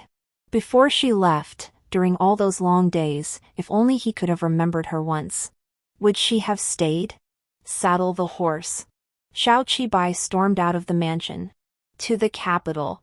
The swift horse galloped wildly along the mountain path. Only the fierce wind roared in his ears. Xiao Qibai couldn't suppress the thoughts of her. Their first meeting in the opera house, she on stage, he below. Her singing wasn't good, the entire audience jeered, demanding she get off. She didn't leave. Word by word, she stubbornly finished the song, tears welling in her eyes but refusing to fall. Somehow, he found himself intrigued, wanting to see her again. So he pushed through the jeering crowd, leaped onto a high ledge, and tossed her the branch of begonia he held. It was just a branch of flowers. Yet she clutched it tightly, as if it were a lifeline. He found it both laughable and somewhat pitiable. Later, he learned why her performance had been so poor. Because the night before, she had been locked in a room all night with her deceased senior apprentice sister. She had cried and screamed all night, but no one had come to her. Why did your senior sister die? Because she wanted to leave Jiangling. She lowered her head, stroking the petals of the begonia. We actors signed a life and death contract. We can't run away. We must stay in Jiangling for all our days. Those words stayed with him. At first, they stirred pity and tenderness in him. Later, they became a sense of security, a certainty. She wouldn't leave. No matter how he treated her, she wouldn't depart. Jiangling was his fiefdom, she would remain here for life, forever by his side. Even if he broke her heart, soothing her after some time would always mend her. When he thought this way, his restless heart would settle, becoming calm and steady. He completely forgot she had spoken the second half of that sentence. Unless I die. Did she truly prefer death over staying in Jiangling? Xiao Qibai refused to believe it. He couldn't accept that Hongxiu genuinely wished to die. She possessed such vitality, like a flower fallen into mud, no matter how much suffering it endured, it still struggled to reach for the sky. She wouldn't die. Xiao Qibai thought this, yet his heart pounded wildly. Upon reaching Linen, he heard rumors of wolves roaming the area, claiming many lives recently. Among the victims were several young women. Xiao Qibai would never forget the feeling in that moment, his chest felt heavy, as if he couldn't breathe. He followed the coroner to the morgue, a place reeking of stench, a place he had never set foot in during his privileged life. Xiao Qibai remained there for many days. He identified the bodies one by one, a voice echoing constantly within his chest. Please don't let it be her. As long as it wasn't her, he would give anything to make it so. Heaven must have heard his plea. Hongxiu hadn't died here. His heart settled. Though hundreds of miles still lay between them and the capital, he no longer feared the journey. He knew she must still be alive, somewhere within the capital, perhaps imprisoned by the imperial consort. The shadow of death that had followed him all this way would surely haunt her day and night. Would she regret it? Regret leaving his side, forsaking his protection, and out of spite, plunging herself into an even more perilous situation? Probably yes, but it didn't matter. He would appear before her, rescuing her from the flames. She would cry and throw herself into his arms, reconciling with him. At this thought, Xiao Qibai felt warmth surge in his chest. 31 Afe the white stone fell, slaughtering the black stone's entire dragon. I said, Your Majesty has lost. The imperial consort leaned back, her voice languid, Your chess skills have improved remarkably. This marked my 3rd month in the capital. The imperial consort did not kill me. Through our daily interactions, I gradually uncovered a truth no one else had grasped. The imperial consort never believed the demoness prophecy. Her elder sister had died nearly 20 years ago, yet still bore the stigma of being a demon empress. That was the deepest wound of the consort's life. So when the prophecy of the Lotus Maiden, the demon consort, emerged, she began gathering every woman bearing a lotus birthmark into the palace. She summoned the Grand Master's foremost disciple to divine our fates. The new Grand Master ascended the observatory late one night and discovered 4 small stars approaching from the north. Each star corresponded to a woman. The first, upon the peach blossom steed, grasped the long reins, draw fresh blood to replace rouge. This is the fate of a female warrior. When Jean Minuet entered the palace hall holding a spear and advancing toward the tiger cage, the imperial consort already understood which star she represented. The second, without thought, without name. This is the fate of a divine maiden. After Sieur Rousseau recuperated for 7 days at the Lou residence, the imperial consort requested she accompany her to the astronomical observatory for a ritual. As Sieur Rousseau entered the hall, incense smoke stirred without wind, dew seeped from tortoise shells, and divination rods hummed in recognition. The imperial astrologer immediately acknowledged her as his final disciple. Her identity, too, was now unmistakable. Third, a heart unburdened, seasons of auspicious times. Wherever she passes, misfortune turns to fortune. The destiny of a blessed maiden. Fourth, father and son in strife, ruler and minister at odds, a crime for the ages, betraying one's own body. The destiny of a calamitous mistress. Only I remain, and Li Junyang, far away in the fief of Prince Chi. One blessed, one cursed. One is a star of fortune, bringing good luck to all. The other, perhaps the very demonic concubine, harbinger of disaster from the former Grand Preceptor's prophecy, when war rages, palace lotuses bloom.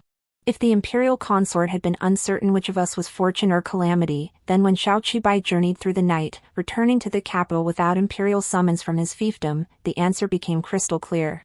Worse still, since my arrival in the capital, misfortunes have followed one after another.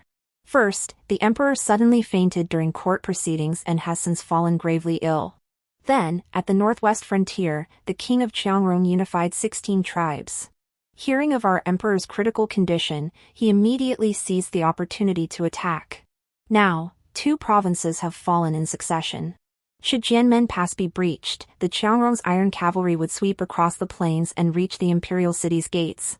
Panic has long gripped the court. All fingers point to the lotus maiden foretold in prophecy. Ministers plead in unison, better to kill the innocent than let the guilty escape. Outside, waves of petitioners continued to demand audience. The empress consort, irritated, overturned the chessboard. The Qiangrong are nearly upon the capital. Yet the entire court, instead of discussing how to deploy troops or repel the enemy, fixates on killing a woman to placate disaster. How remarkably similar to what befell my eldest sister. I gazed at the scattered pieces on the floor. There is a difference. Back then, the court sought to kill only Empress Jiang. Now, better to kill by mistake than let one escape. They seek to kill everyone. Perhaps there is only one way. I knelt beside the chessboard and bowed deeply. Song Fei, I volunteered to enter the palace. Half a month later, Xiao Qibai finally arrived. When he burst into the palace, I stood by the pond in splendid robes, watching the fish. Behind me, the clamor of palace maids and eunuchs echoed, "Your Highness, Prince Yu, this is the imperial consort's quarters." How dare you? No one could stop Xiao Qibai. With his jade passive immunity hanging at his waist and weapons in hand, he charged straight to me. His wrist was suddenly seized. He called out, "Hongxiu." When I didn't turn, he realized something and said hoarsely, "Ah Fei." I finally turned to look at him. Xiao Qibai had grown thin. He had ridden all the way from Jiangling, enduring torrential rains, wolf packs, and even assassination attempts by Qiangrong spies. His weariness was unavoidable. He stared at me blankly, his eyes filled with guilt, joy, and astonishment. The lake reflected my figure, clad in court attire, adorned with jewels and pearls. Indeed, I was more radiant than when I had been in Jiangling. Xiao Qibai snapped back to reality. He seized my wrist. "Ah Fei, I'll take you back right now. I've had the quince trees replanted and bought a little black dog. We'll return to Jiangling and live just as we did before." As he spoke, his expression betrayed an unmistakable yearning. Was that the happiest time of his life? But for me, it was not. I pulled my hand away forcefully. He froze, a flicker of guilt crossing his brow. "Is it because of Wanrong?" He murmured, "Ah Fei, I had no choice. Back then, our statuses were worlds apart. I had to marry a legitimate wife. Wanrong saved my life. She was the legitimate daughter of a distinguished family, nearly losing her life on that painted boat." "Ah Fei, I couldn't." He didn't finish. Because suddenly, a voice echoed from behind, "Madame Song, received the imperial decree." I peered over Xiao Qibai's shoulder, looking behind him. It was Lu Jianin. I hadn't expected him to personally deliver this imperial decree to me. Pushing Xiao Qibai aside, I gathered my skirt and knelt. Lu Jianin gave me a solemn look before unfolding the decree. "Since entering the palace, Lady Song has been dignified, tranquil, and respectful, demonstrating virtuous conduct. She is hereby conferred the title of consort by imperial decree." He folded the decree and turned his gaze to me. "The noble consort has instructed me to ask you one final time, do you accept this decree?" His eyes flickered toward the conversation in the hall. "I asked the noble consort, if it is confirmed that I am the source of the calamity, will Zhang Mingyue, Xie Rusu, and Li Junyang no longer need to be hunted down and exterminated?" At that very moment, Xiao Qibai grabbed me by the arm. "Take this imperial decree back." He pulled me behind him, his gaze fixed coldly on Lu Jianin. "Father has been unconscious for days. Who doesn't know this decree was the imperial consort's own doing? What does she want? Nothing more than to pin the scapegoat's crime on a Fei and send her to her death. Ah Fei, do not fear. I will protect you." Peering over Xiao Qibai's shoulder, I looked at Lu Jianin. Lu Jianin also lowered his gaze to meet mine. Last night, he had come to see me. In the empty night, his vermilion birthmark glowed crimson like a single tear. "If you ask, I can take you away." Under the gazes of Xiao Qibai and Lu Jianin, I knelt calmly. "Song Fei receives the imperial decree." Lu Jianin watched me, a fleeting look of sorrow crossing his face. As for Xiao Qibai, his eyes reddened. "Ah Fei. Your Highness, control yourself." I took half a step back, evading his hand. "I am now your stepmother." As Lu Jianin departed, I turned back to see Xiao Qibai standing there, utterly distraught. "One more thing," I murmured softly. "You once believed I envied Song Wanrong, that I schemed to marry into the prince's household, and that's why I deceived you. But now, I have no reason left to deceive you." Lifting my gaze to Xiao Qibai's drained face, I murmured, "On that painted boat, it was I who saved you." I never imagined that after becoming consort the first visitor from the palace would be Song Wanrong. Under the watchful eyes of countless palace attendants, she had no choice but to kneel and pay her respects to me. Yet when she rose, her eyes burned with nothing but loathing. Once we were alone in the hall, she abandoned all pretense. "Do you know? There were many young ladies in the Song household, and I wasn't the most outstanding. Yet His Highness singled me out from the crowd at first glance. He treated me so well. Ever since I could remember, my greatest wish was to marry him." As she spoke, Song Wanrong's face held the dreamy expression of a young girl. But then, her eyes fixed on me, revealing boundless venom. But when I accompanied him to see a play, I realized why he chose me among all my sisters. "Because I resemble you." How laughable! I, the legitimate daughter of a distinguished family, gained his favor simply because I resemble the most lowly, filthy actress. Song Wanrong laughed. "Your Imperial Majesty, the consort tell me, isn't that laughable?" As she laughed, tears streamed down her face. Yet I still love him so deeply, unable to bear watching him descend into utter ruin. "Consort His Highness cherishes you so profoundly. If I were you, I would take my own life at once, lest I drag him down with me." Seeing my impassive expression, Song Wanrong grew agitated. "Do you know he's forming factions with officials in the capital now? He's even begun amassing private armies. The emperor is gravely ill. He wants to ascend the throne." "What does that have to do with me?" I interrupted Song Wanrong calmly. Her face flushed crimson instantly. "Consort I thought even those born low should have a conscience. Why else would His Highness covet the throne? Because of you, you harlot. He's bewitched by you, desperate to snatch you back from the emperor's palace. Had you died upon entering the capital, he'd never have gone this far. You're nothing but a lowly street performer. Without His Highness's favor, you'd have perished long ago. If I were you, I'd take my own life in the palace now. Never to trouble him. Song Wanrong stared at me, her eyes burning. I laughed. My long, ornate robe trailed behind me as I stepped before her. With my gauntlet, I lifted her tear-streaked face. Miss Wanrong, I said calmly, you're always so fond of harping on the distinction between high and low. Why can't you see that right now? I am high and you are low. Her face instantly drained of color. Regardless of birth, I am now a second-rank consort. You possess neither imperial decree nor official title. Allowing you into the palace to see me is already an exception I've made. I picked up the long ruler set aside. Your words show gross disrespect, violating palace regulations. As a consort, I must discipline you. How dare you strike me? You lowly. Song Wanrong's voice was drowned out by the sharp crack of the ruler. Holding the ruler, I said calmly, Prince Yu forms factions and pursues private interests.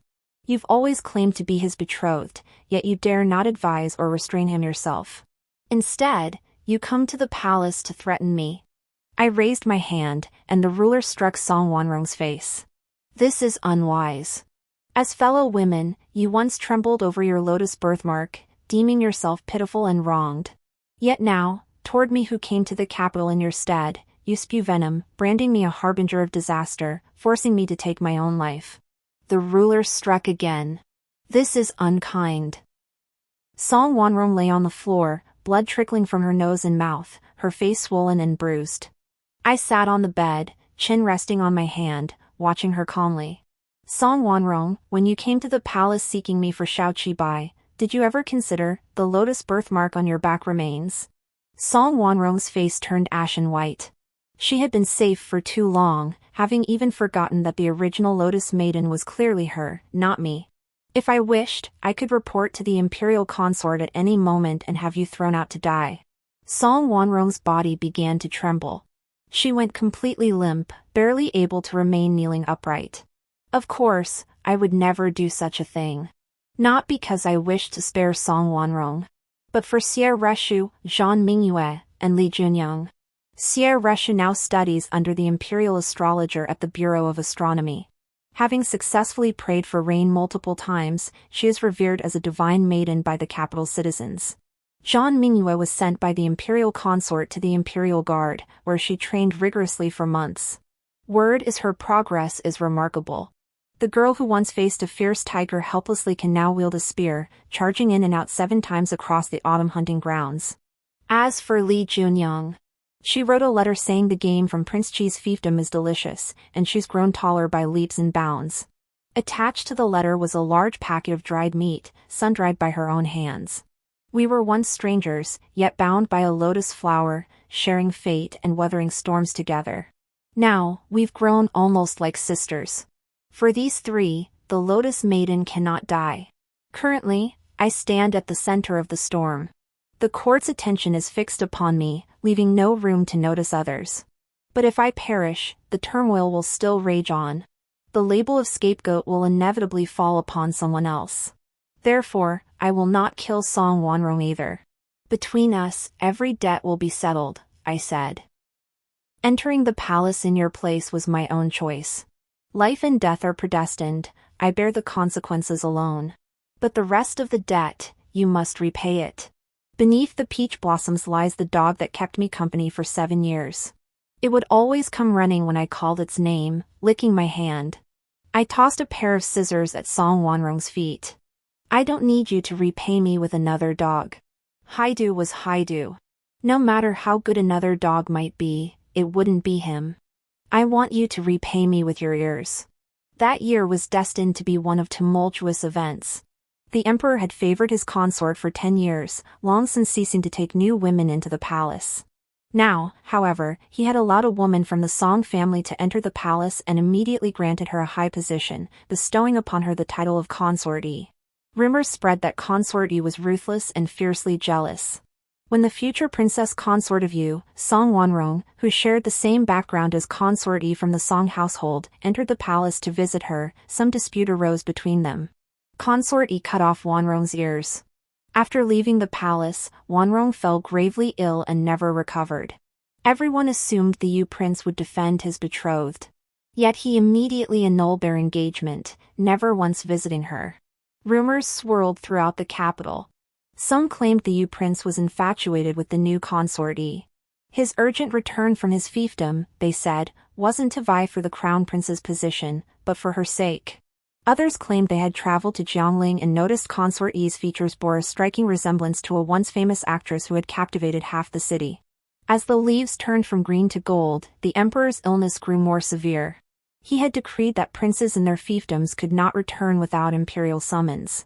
But with Prince Yu becoming the first to defy this order, the other princes had long been restless. Prince Zhao had already led his troops to the capital. Prince Qing and Prince Wei had each set out from their fiefdoms and would reach the capital within days. Among them, Prince Wei departed latest but enjoyed the strongest support. Born of noble lineage and renowned for his virtue, half the court's generals had trained under his maternal grandfather, the venerable General Li. Yet soon, a blood-stained intelligence report reached the capital. Prince Wei's entire army was annihilated when he encountered an assassination attempt by Qiangrong spies en route.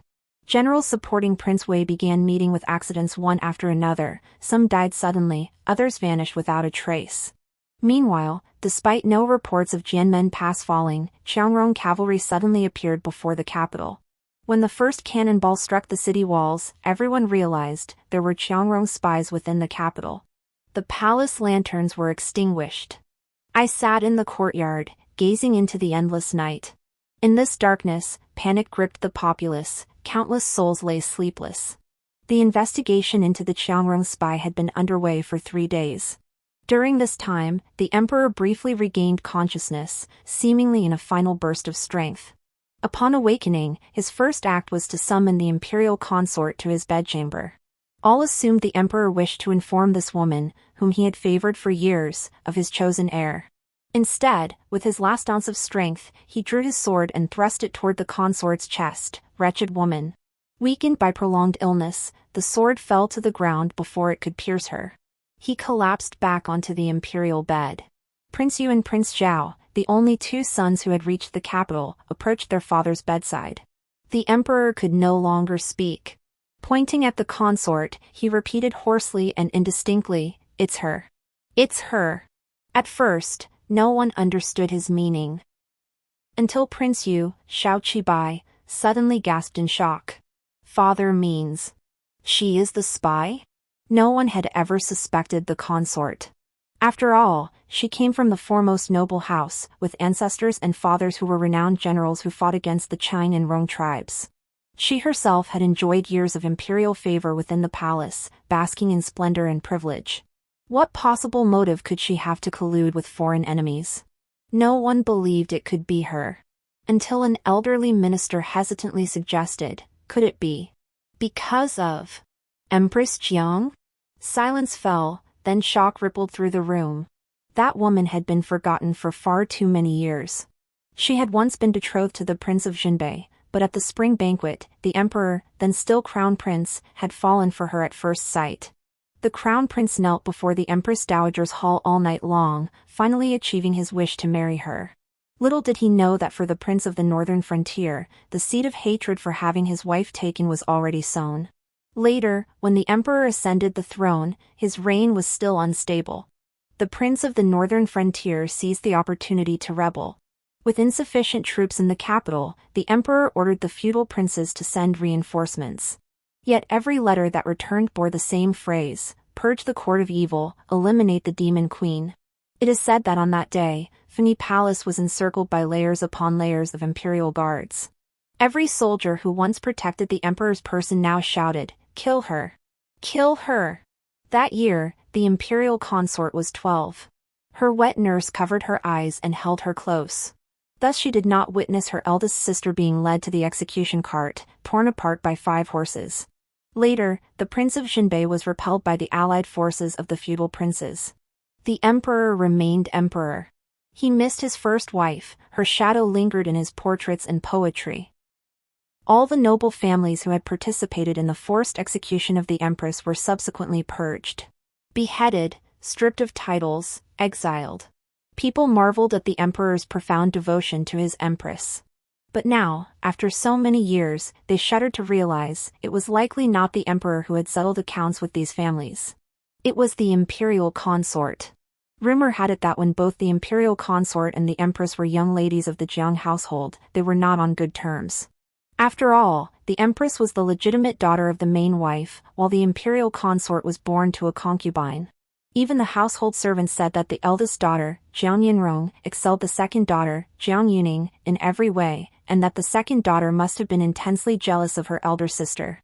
It was only at this moment, when the emperor stood at his sickbed brandishing a sword to kill the imperial consort, that people realized the truth behind it all might be far more complex. The imperial consort might have envied her sister. But love is an emotion far more enduring than jealousy. 3 years after her elder sister died, branded a demon queen and denied a proper burial, the imperial consort entered the palace. She spent a decade exacting revenge upon every person who had once clamored for her sister's death. The final target of her vengeance was the emperor. The imperial consort was confined to the cold palace. Her life was spared only because the emperor had not yet awakened, and the Jiang family had not yet fallen. No one dared punish the imperial consort. Yet everyone knew her death was near. When the new emperor ascended the throne, he would surely settle the score for patricide. You wish to see the imperial consort? Yes. I bowed deeply. I beg Lord Lu to find a way for me to see her. Lu Jinan looked at me intently. He had said many times that if I would only ask, he would save me. Yet I had never uttered those words. Now that I finally begged him, it was for the empress consort. Everyone avoids her like the plague. Why seek her out? Lu Jianin frowned slightly. Is it because she didn't kill you? When the court officials petitioned to have Lotus Girl executed, it was the empress consort who suppressed the snow-white memorials. I walked alongside Lu Jinan along the paths of the imperial garden. No. I gazed at the endless night stretching before us. It's because I believe she isn't a Qiangrong spy. Lu Jinan fell silent. But the Imperial Medical Bureau has confirmed she poisoned the emperor. Those are two separate matters. I shook my head.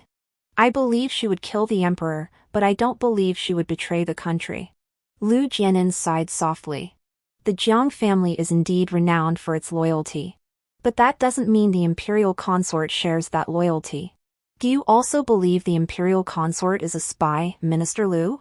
I sensed something amiss. I thought someone as astute as you wouldn't be swayed by rumors.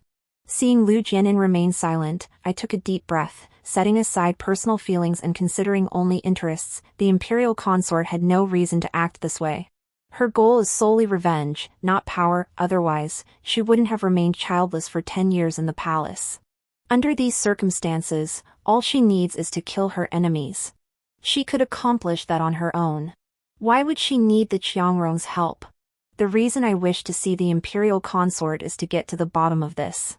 Otherwise, if everyone pins the grave crime of colluding with foreign enemies on her, the real spy might slip through undetected. Lu Jianin fell silent for a moment. Before us lay the cold palace where the imperial consort was imprisoned. Suddenly, he said, I can arrange for you to see her. But first, give me the time it takes for a stick of incense to burn. I have something to tell you. Lu Jianin asked if I still remembered Pei Ren. The face of that youth flashed before my eyes. I lowered my gaze. I remember. He hadn't come to the capital with Xiao Qibai. Lu Jianin paused. He's dead. I froze. Pei Ren had once testified for Song Wanrong before Xiao Qibai.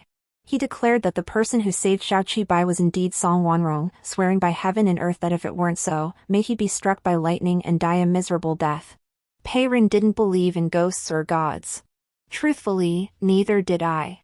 Yet at this very moment, the news of his death made me recall that vow, sending an inexplicable chill through me. Could he have been struck down by lightning? Lu Jin gave me a puzzled look. Why would you think that? He didn't know about Pei Ren's oath. Just as I struggled to explain, Lu Jin spoke again, uttering words that shattered the air. I killed him. 38 Lu Jinan. When Lu Jinan was a child, his mother often told him a story. She said there was a goddess in the heavens who loved all people in this world. The goddess was beautiful, the goddess was kind, and the goddess carried a sweet fragrance. Lu Jinan would fall into a deep sleep while listening to this tale, his dreams filled with visions of the divine maiden. Later, Lu Jinan truly encountered the divine maiden. By then, he no longer had his mother. Wars raged everywhere. Separated from his family, he wandered alone through the streets on a snowy night. After finally obtaining a piece of cake, other beggars snatched it away. They snatched the cake and kept kicking and beating him. Just as Lu Jinan thought he was about to die, the divine maiden appeared. She looked exactly as his mother had described, beautiful, kind, and radiating a pleasant fragrance. She drove away the beggars. Then she gave him all the money she had on her. I snuck out. When the boss finds me missing, he'll beat me to death. This is what we'll do, go wait for me in the cold hut on Deer Lane in the east part of town. I'll bring food to see you there. The goddess hurriedly gave these instructions before running off. After she left, a small beggar who had been hiding slipped out from beside him. She's so beautiful, the little beggar murmured, watching her retreating figure. Earlier, he joined others in beating Lu Jinan. The goddess had chased them away, but he'd stayed hidden deep in the alley. The little beggar picked up a wooden stick and struck Lu Jinan on the head. Then, taking the money the goddess had left behind, he headed for the cold hut. Have you ever noticed? Lu Jinan turned to look at me. The beggar you saved and the one you met later, they weren't the same. I remained silent. Most beggars had disheveled hair. It was just a fleeting encounter, I truly couldn't recall his features.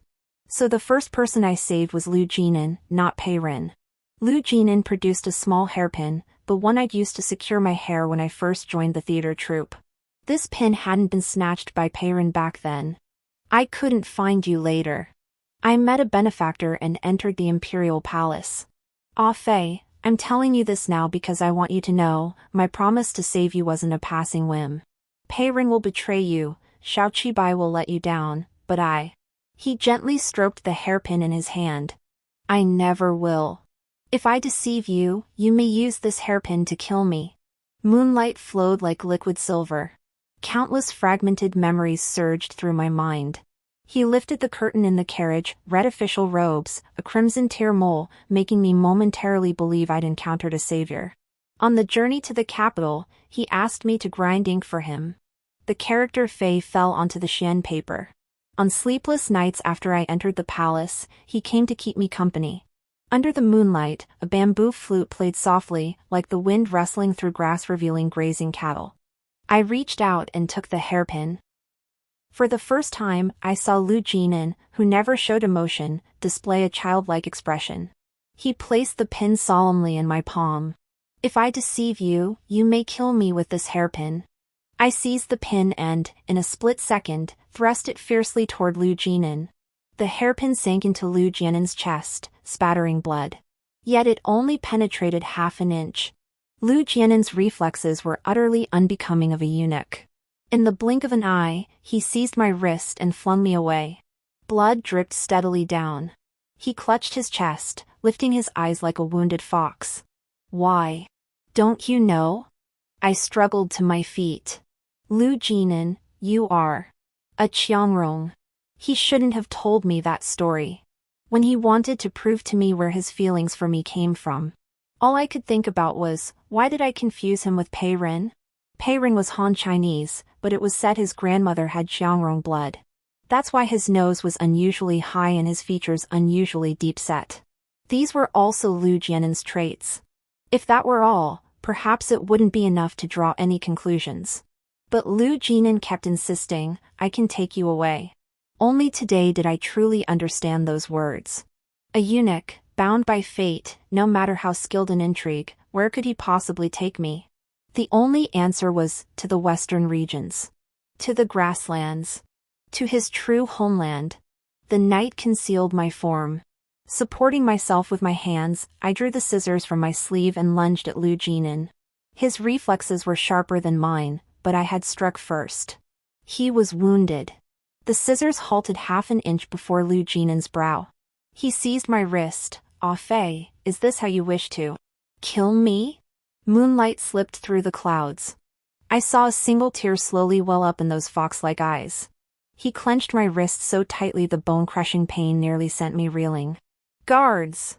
The Qiangrong spy is Lu Jinan, chief of the Eastern Factory."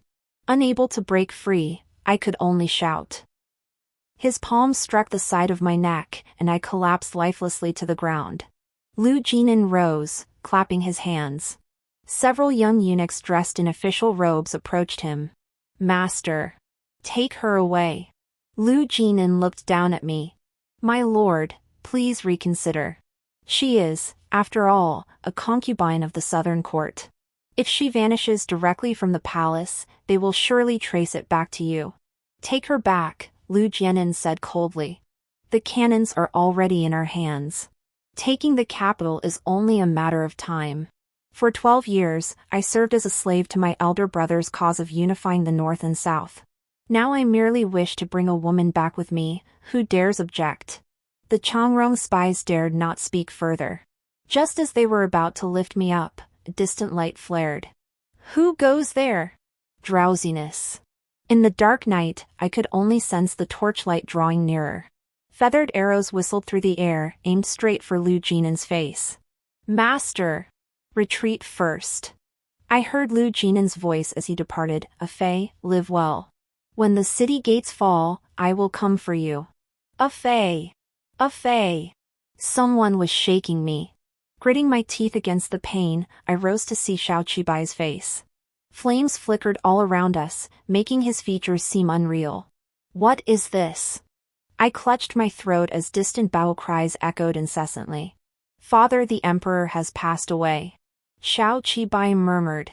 "Prince Zhao has led the garrison troops stationed outside the city into the palace. Tonight, he and I must settle this. Defend the throne hall.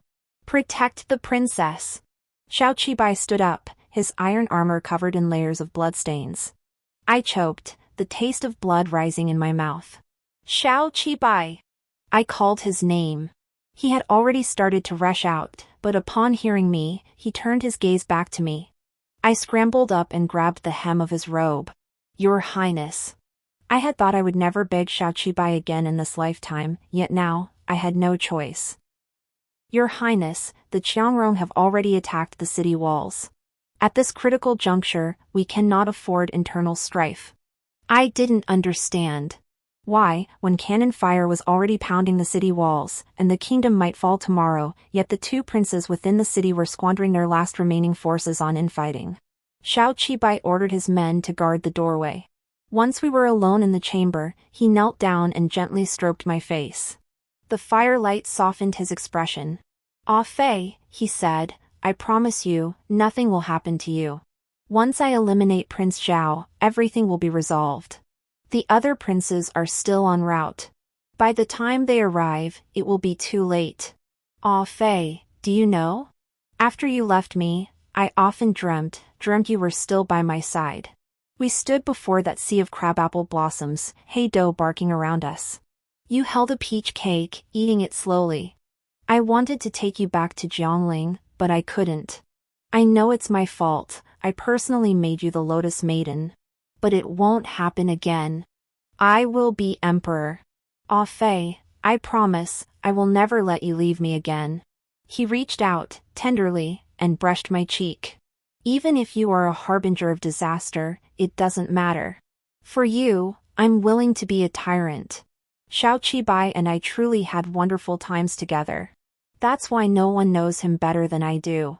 Right now, looking into his eyes, I suddenly understood. My heart felt like it had been tossed into a winter lake, encased in ice, sinking slowly downward. "Xiao Qibai." I managed to speak, my throat frozen stiff. "Lu Jinan is indeed a Qiangrong man. But the greatest traitor in this capital is you, isn't it?" Silence. Only distant battle cries and crackling flames filled the air. He lowered his head, gently kissing my forehead. "Ah Fei, I've told you. For you, I'd gladly be a tyrant. The Qiangrong possess no artillery. Those 2 siege cannons used against the city walls were clearly transported out from her territory. Lu Jinan could not have orchestrated this. He had indeed become the emperor's confidant, but the eunuchs of the Eastern Factory and the military commanders guarding the city were 2 factions as incompatible as fire and water. Lu Jinan could not have diverted the city's cannons to the Qiangrong. Against whom would the military commanders be least guarded? The answer was the imperial princes. After the death of the Prince of Wei, many of the military commanders who had supported him were bought off by Xiao Qibai. The imperial consort had no reason to collude with the Qiangrong. But Xiao Qibai did. He was the first to return to the capital, holding the greatest advantage. Yet Prince Zhao commanded larger forces, Prince Qing boasted higher birth, and the other princes weren't without hope of contending. Thus, he allied with the Qiangrong. The Qiangrong were a grassland tribe. Even if they breached the southern dynasty's borders, they couldn't immediately rule. One needed military might. The other needed a puppet emperor. Thus Xiao Qibai declared, "I am willing to be a tyrant." I stumbled and fell as I fled the palace. The air was thick with battle cries. I scrambled up the city wall and looked down. The garrison troops still fought, but compared to the Qiangrong, their morale had completely collapsed. After all, even on the front lines, they could sense the city was likely descending into chaos. They no longer knew what they were defending. Worse still, the cannons meant to protect the city now stood in the enemy's ranks. Blasts pounded the walls. The sturdy ramparts, standing firm for a century, were visibly crumbling. Reinforcements weren't entirely absent, but even if they arrived, it would be too late. The capital might fall tonight. The generals capable of leading troops within the city were either loyal to Xiao Qibai or utterly incapable of fighting. Who could possibly defend this gate tonight? 45 Jiang Yuning, the imperial consort, stepped out of the cold palace. No one guarded her now. Battle cries echoed from all sides. 2 banners stood before her, one bearing the character Yu, the other Zhao. The consort gazed at them, then began to laugh. She laughed until tears streamed down her face. "Eldest sister, did you see? That incompetent emperor is dead. His 2 sons are fighting over the throne. Serves them right. He could have saved you. But he was too cowardly. I was too cowardly too. I could have picked up my spear and charged into the crowd to save you. Those palace guards screaming to kill you were nothing but paper tigers. If only I'd taken up that black iron tiger-headed spear my grandfather left me, I could have torn them all to shreds. Do you remember how you praised me? You said, 'Our Yuning is a girl like a little tiger.' But what was I doing that day? I was hiding in my wet nurse's arms, trembling with my eyes closed. Fearful, terrified, cowardly. By the time I stopped being afraid, you were already dead. In the years after your death, every single day, I trained with my spear. I dreamed of charging into the encirclement and rescuing you. You wiped the sweat from my brow and said, 'Our Yuning truly is a girl like a little tiger.' Then the dream ended, and I remembered you were already dead. The emperor lay beside me, his breath long and even. He slept well. All these years since they pushed you out to die, he slept so well. Eldest sister, eldest sister. I have killed them all. But how can I truly save you?" The imperial consort stepped out of the palace gates. Chaos reigned throughout the city. She walked forward, the cries of battle seeming distant and irrelevant. Step by step, she moved onward, unaware of her destination. The alley reeked of mold and decay. This was where the poor lived. The imperial consort had never been here before. Now, she gazed ahead with a hint of curiosity. A girl of 10 or so was teaching her younger sister, no more than 3 or 4. "If anyone enters our home, hide in the rice basket. Don't make a sound. I'll protect you, understand?" The older girl held a knife meant for slaughtering chickens, her expression earnest. Truthfully, she couldn't even protect herself. Once the Chang soldiers entered the city, burning, killing, and looting were inevitable. A girl of 11 or 12 was already enough to be seen as collective spoils of war by soldiers driven mad by bloodlust. The 3 or 4-year-old girl poked her head out of the rice basket.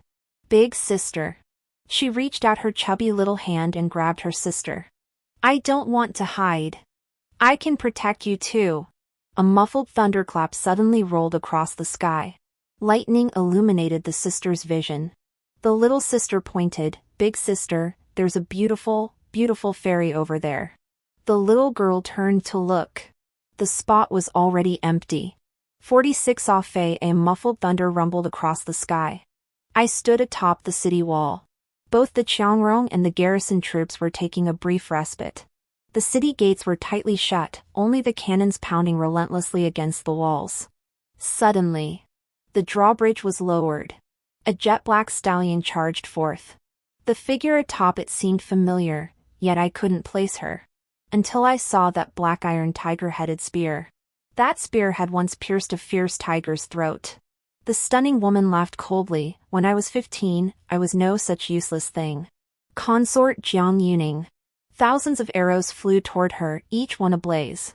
Just as the flames threatened to reduce everything to ashes, a torrential downpour suddenly fell from the sky.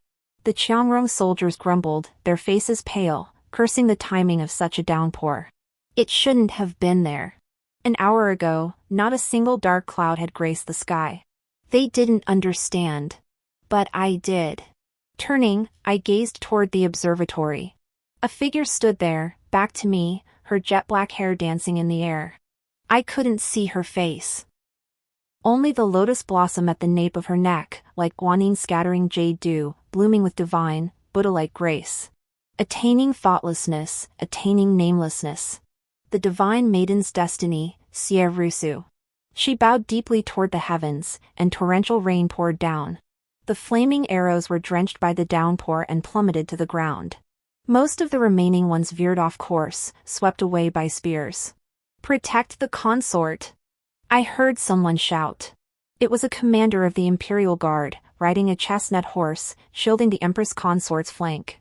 Arrows on her back, spear in hand, as she drew her bow, the lotus on her wrist shone brilliantly. On the peach blossom horse, she draws the long tassel, letting fresh blood replace rouge. The destiny of a female general, Jean Mingyue. In the distance, a great banner bearing the character chief fluttered in the wind, followed by a dark mass of troops. The reinforcements for Linen City had arrived. The commander wore a hunting knife at her waist, a lotus blossom between her brows like a third eye. Beside her rode the young princess, clad in armor and ready for battle at just 10 years old. A heart free of burdens, a year of ever-blooming seasons. Wherever she passed, misfortune turned to fortune. The fortune of a blessed maiden, Li Junyang. In the distant future, historians would call that night the Qianyuan incident. Those last girls to leave the city would be known as the Lotus Army. So this was the true meaning of that prophecy. When war rages, the palace lotus blooms. Until then, all had misread it. On the day the empire crumbled, the lotus bloomed, not to ruin the nation, but to save it. I saw the imperial consort charge toward the artillery emplacement. Her body was already riddled with feathers. The Qiangrong archers drew their bows again and again, yet they dared not even aim at her. What a woman, fierce as a tiger! Arrows pierced her body, each wound bleeding. Her warhorse, already drenched in red, collapsed in its final moment, flinging her free. Jiang Yuning rose. She seized a battle banner still smoldering with embers, then mustered every ounce of strength to climb the cannon platform. I saw the imperial consort. She lifted her head, gazing at the stars rising in the sky. "Eldest sister," the imperial consort whispered softly. I never knew what final words she wished to speak to her sister. In the next instant, a thunderous boom erupted. Imperial consort Jiang Yuning vanished into the vast black smoke. The Jiang family was a lineage of loyal martyrs. They did not necessarily pledge allegiance to the sovereign, but they would sacrifice their very bones for the people. A blood-stained moon hung high in the heavens. I saw many people. I saw Jean Mingyue fighting fiercely on the battlefield, wielding 2 rifles, one left to her by her mother, the other belonging to the imperial consort. Black iron tiger head barrels gleamed with a fierce light. I saw Xie Rusu spit blood and collapse on the stargazing platform. Torrential rain fell like waterfalls, swelling the canal waters. The surging current scattered the Chang soldiers crossing the river, severing both their advance and retreat. I saw Li Junyang wielding a cleaver. the wild game in Linen City was indeed delicious. She ate heartily and grew tall and strong. Once petite, she now seemed capable of taking on 3 Chang soldiers alone. I looked at myself. What could I do? Song Fei, what could you do? Born under a fate of eternal sin, what else could you do but entangle one man after another? Suddenly, I understood. Turning, I charged down the city wall, mounted a horse, and raced straight for the inner palace.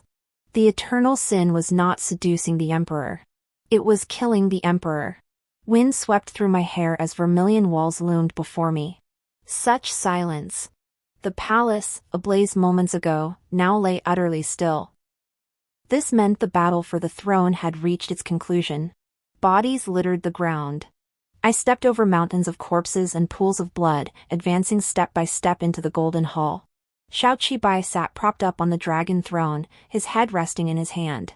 Hearing the sound, he opened his eyes wearily. The moment he saw me, his gaze was drenched in joy. He rose and extended his hand toward me. Ah Fei, the rest of his words never left his lips. For he saw me draw the bowstring, the arrow's tip aimed squarely at him. Ah Fei. I closed my eyes. It felt as though I had returned to many, many years ago. Xiao Qibai stood behind me, guiding my hands as he taught me to draw the bow and nock an arrow. Held close in his embrace, my heart raced with fluttering excitement. Unaware of my feelings, he simply smiled as he instructed me to aim at the bullseye. Now, if anyone ever bullies you, you just release. Whoosh! Release. The arrow flew out, striking Xiao Qibai squarely in the chest. He tumbled from the dragon throne, landing on the floor. He still looked up at me, disbelief etched on his face. Ah Fei. He crawled toward me. He was covered in wounds, besides his chest, his arms and legs were bleeding too. Yet he still crawled toward me, slowly, unwillingly. A few paces away, he reached out, trying to grasp the hem of my skirt. But he fell just short, ever so slightly. If only I'd taken one step forward, he could have caught me. Yet I stood there, motionless. Your Highness. I knelt down, meeting Xiao Qibai's gaze. You said you'd take me back to Jiangling. 2 people, 1 dog, a courtyard full of crabapple blossoms. But Jiangling has already been occupied by the Qiangrong. Where could you possibly take me? Back to? In that instant, all light finally extinguished in Xiao Qibai's eyes. He collapsed lifelessly to the ground. Blood surged from his chest. A blood-stained oil paper parcel tumbled out. I picked it up and opened it. Inside was a packet filled with peach blossom cakes. They were already crushed. Blood stained both his clothes and mine bright red. In a daze, I recalled that New Year's Eve when I was 15. He held my hand as we stood in the courtyard, red confetti from firecrackers falling upon us. Look at us all in red, doesn't it seem like we're about to marry? I placed the peach blossom cakes beside him. A single tear fell. Of course, it was only a single tear. The traitor is dead. You must now focus all your strength on defeating the enemy. 48. Historical records, the 28th year of the Qianyuan era, night. The 4th Imperial Prince, Xiao Qibai, colluded with the Chang tribes, coordinating an inside-outside attack to seize the capital. Xiao Qibai colluded with foreign enemies, secretly passing intelligence. He first ambushed and killed the Prince of Wei on the road to the capital, then killed the Prince of Zhao during the palace coup, nearly bringing down the entire empire. That night, the imperial consort died defending the country, while the Lotus army desperately held the city gates. Consort Yi, from the late emperor's harem, returned to the palace and assassinated the traitorous Prince Xiao Qibai. Xiao Qibai's corpse was hoisted atop the city wall as Consort Yi proclaimed the traitor dead. Instantly, the morale of the garrison troops, previously shaken by internal strife, was steadied and greatly boosted.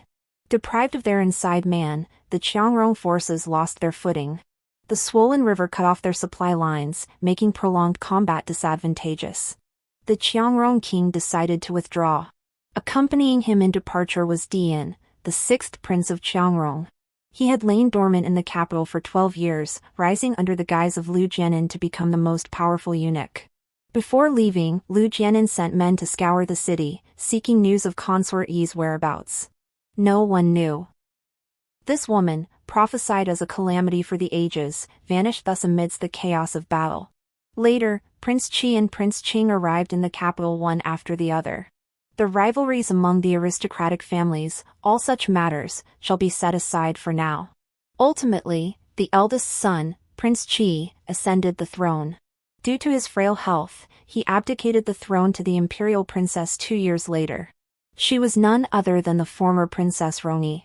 After the empress ascended the throne, she appointed Xie Reshu as imperial preceptor, Zhang Mingyue as general of the northern frontier, and Li Junyang as grand tutor to the crown prince. Li Junyang had always loved hunting, and the four of them often gathered at the autumn hunting grounds to savor her roasted rabbit. The empress asked Li Junyang, "Wasn't it you who saved me from the wolves that day?" Li Junyang presented a rabbit leg. "Your Majesty is perceptive." The empress sighed, "I wonder where she is now. Ask not where I have gone. When I crave lychees, I journey to Lingnan. When I long for a black-roofed boat, I sail to Jiangnan. Of course, the place I long for most is Jiangling after the Chang and Rong tribes were repelled. This time, I am no longer a little actress tormented by love. I am simply myself." The music of the pear garden resounds, the actors take the stage in their makeup and costumes. Joy and sorrow, parting and reunion, all unfold within the play. What tale shall we sing today? Let us tell of the Qianyuan era, when the imperial preceptor prophesied before the lotus pond. The end.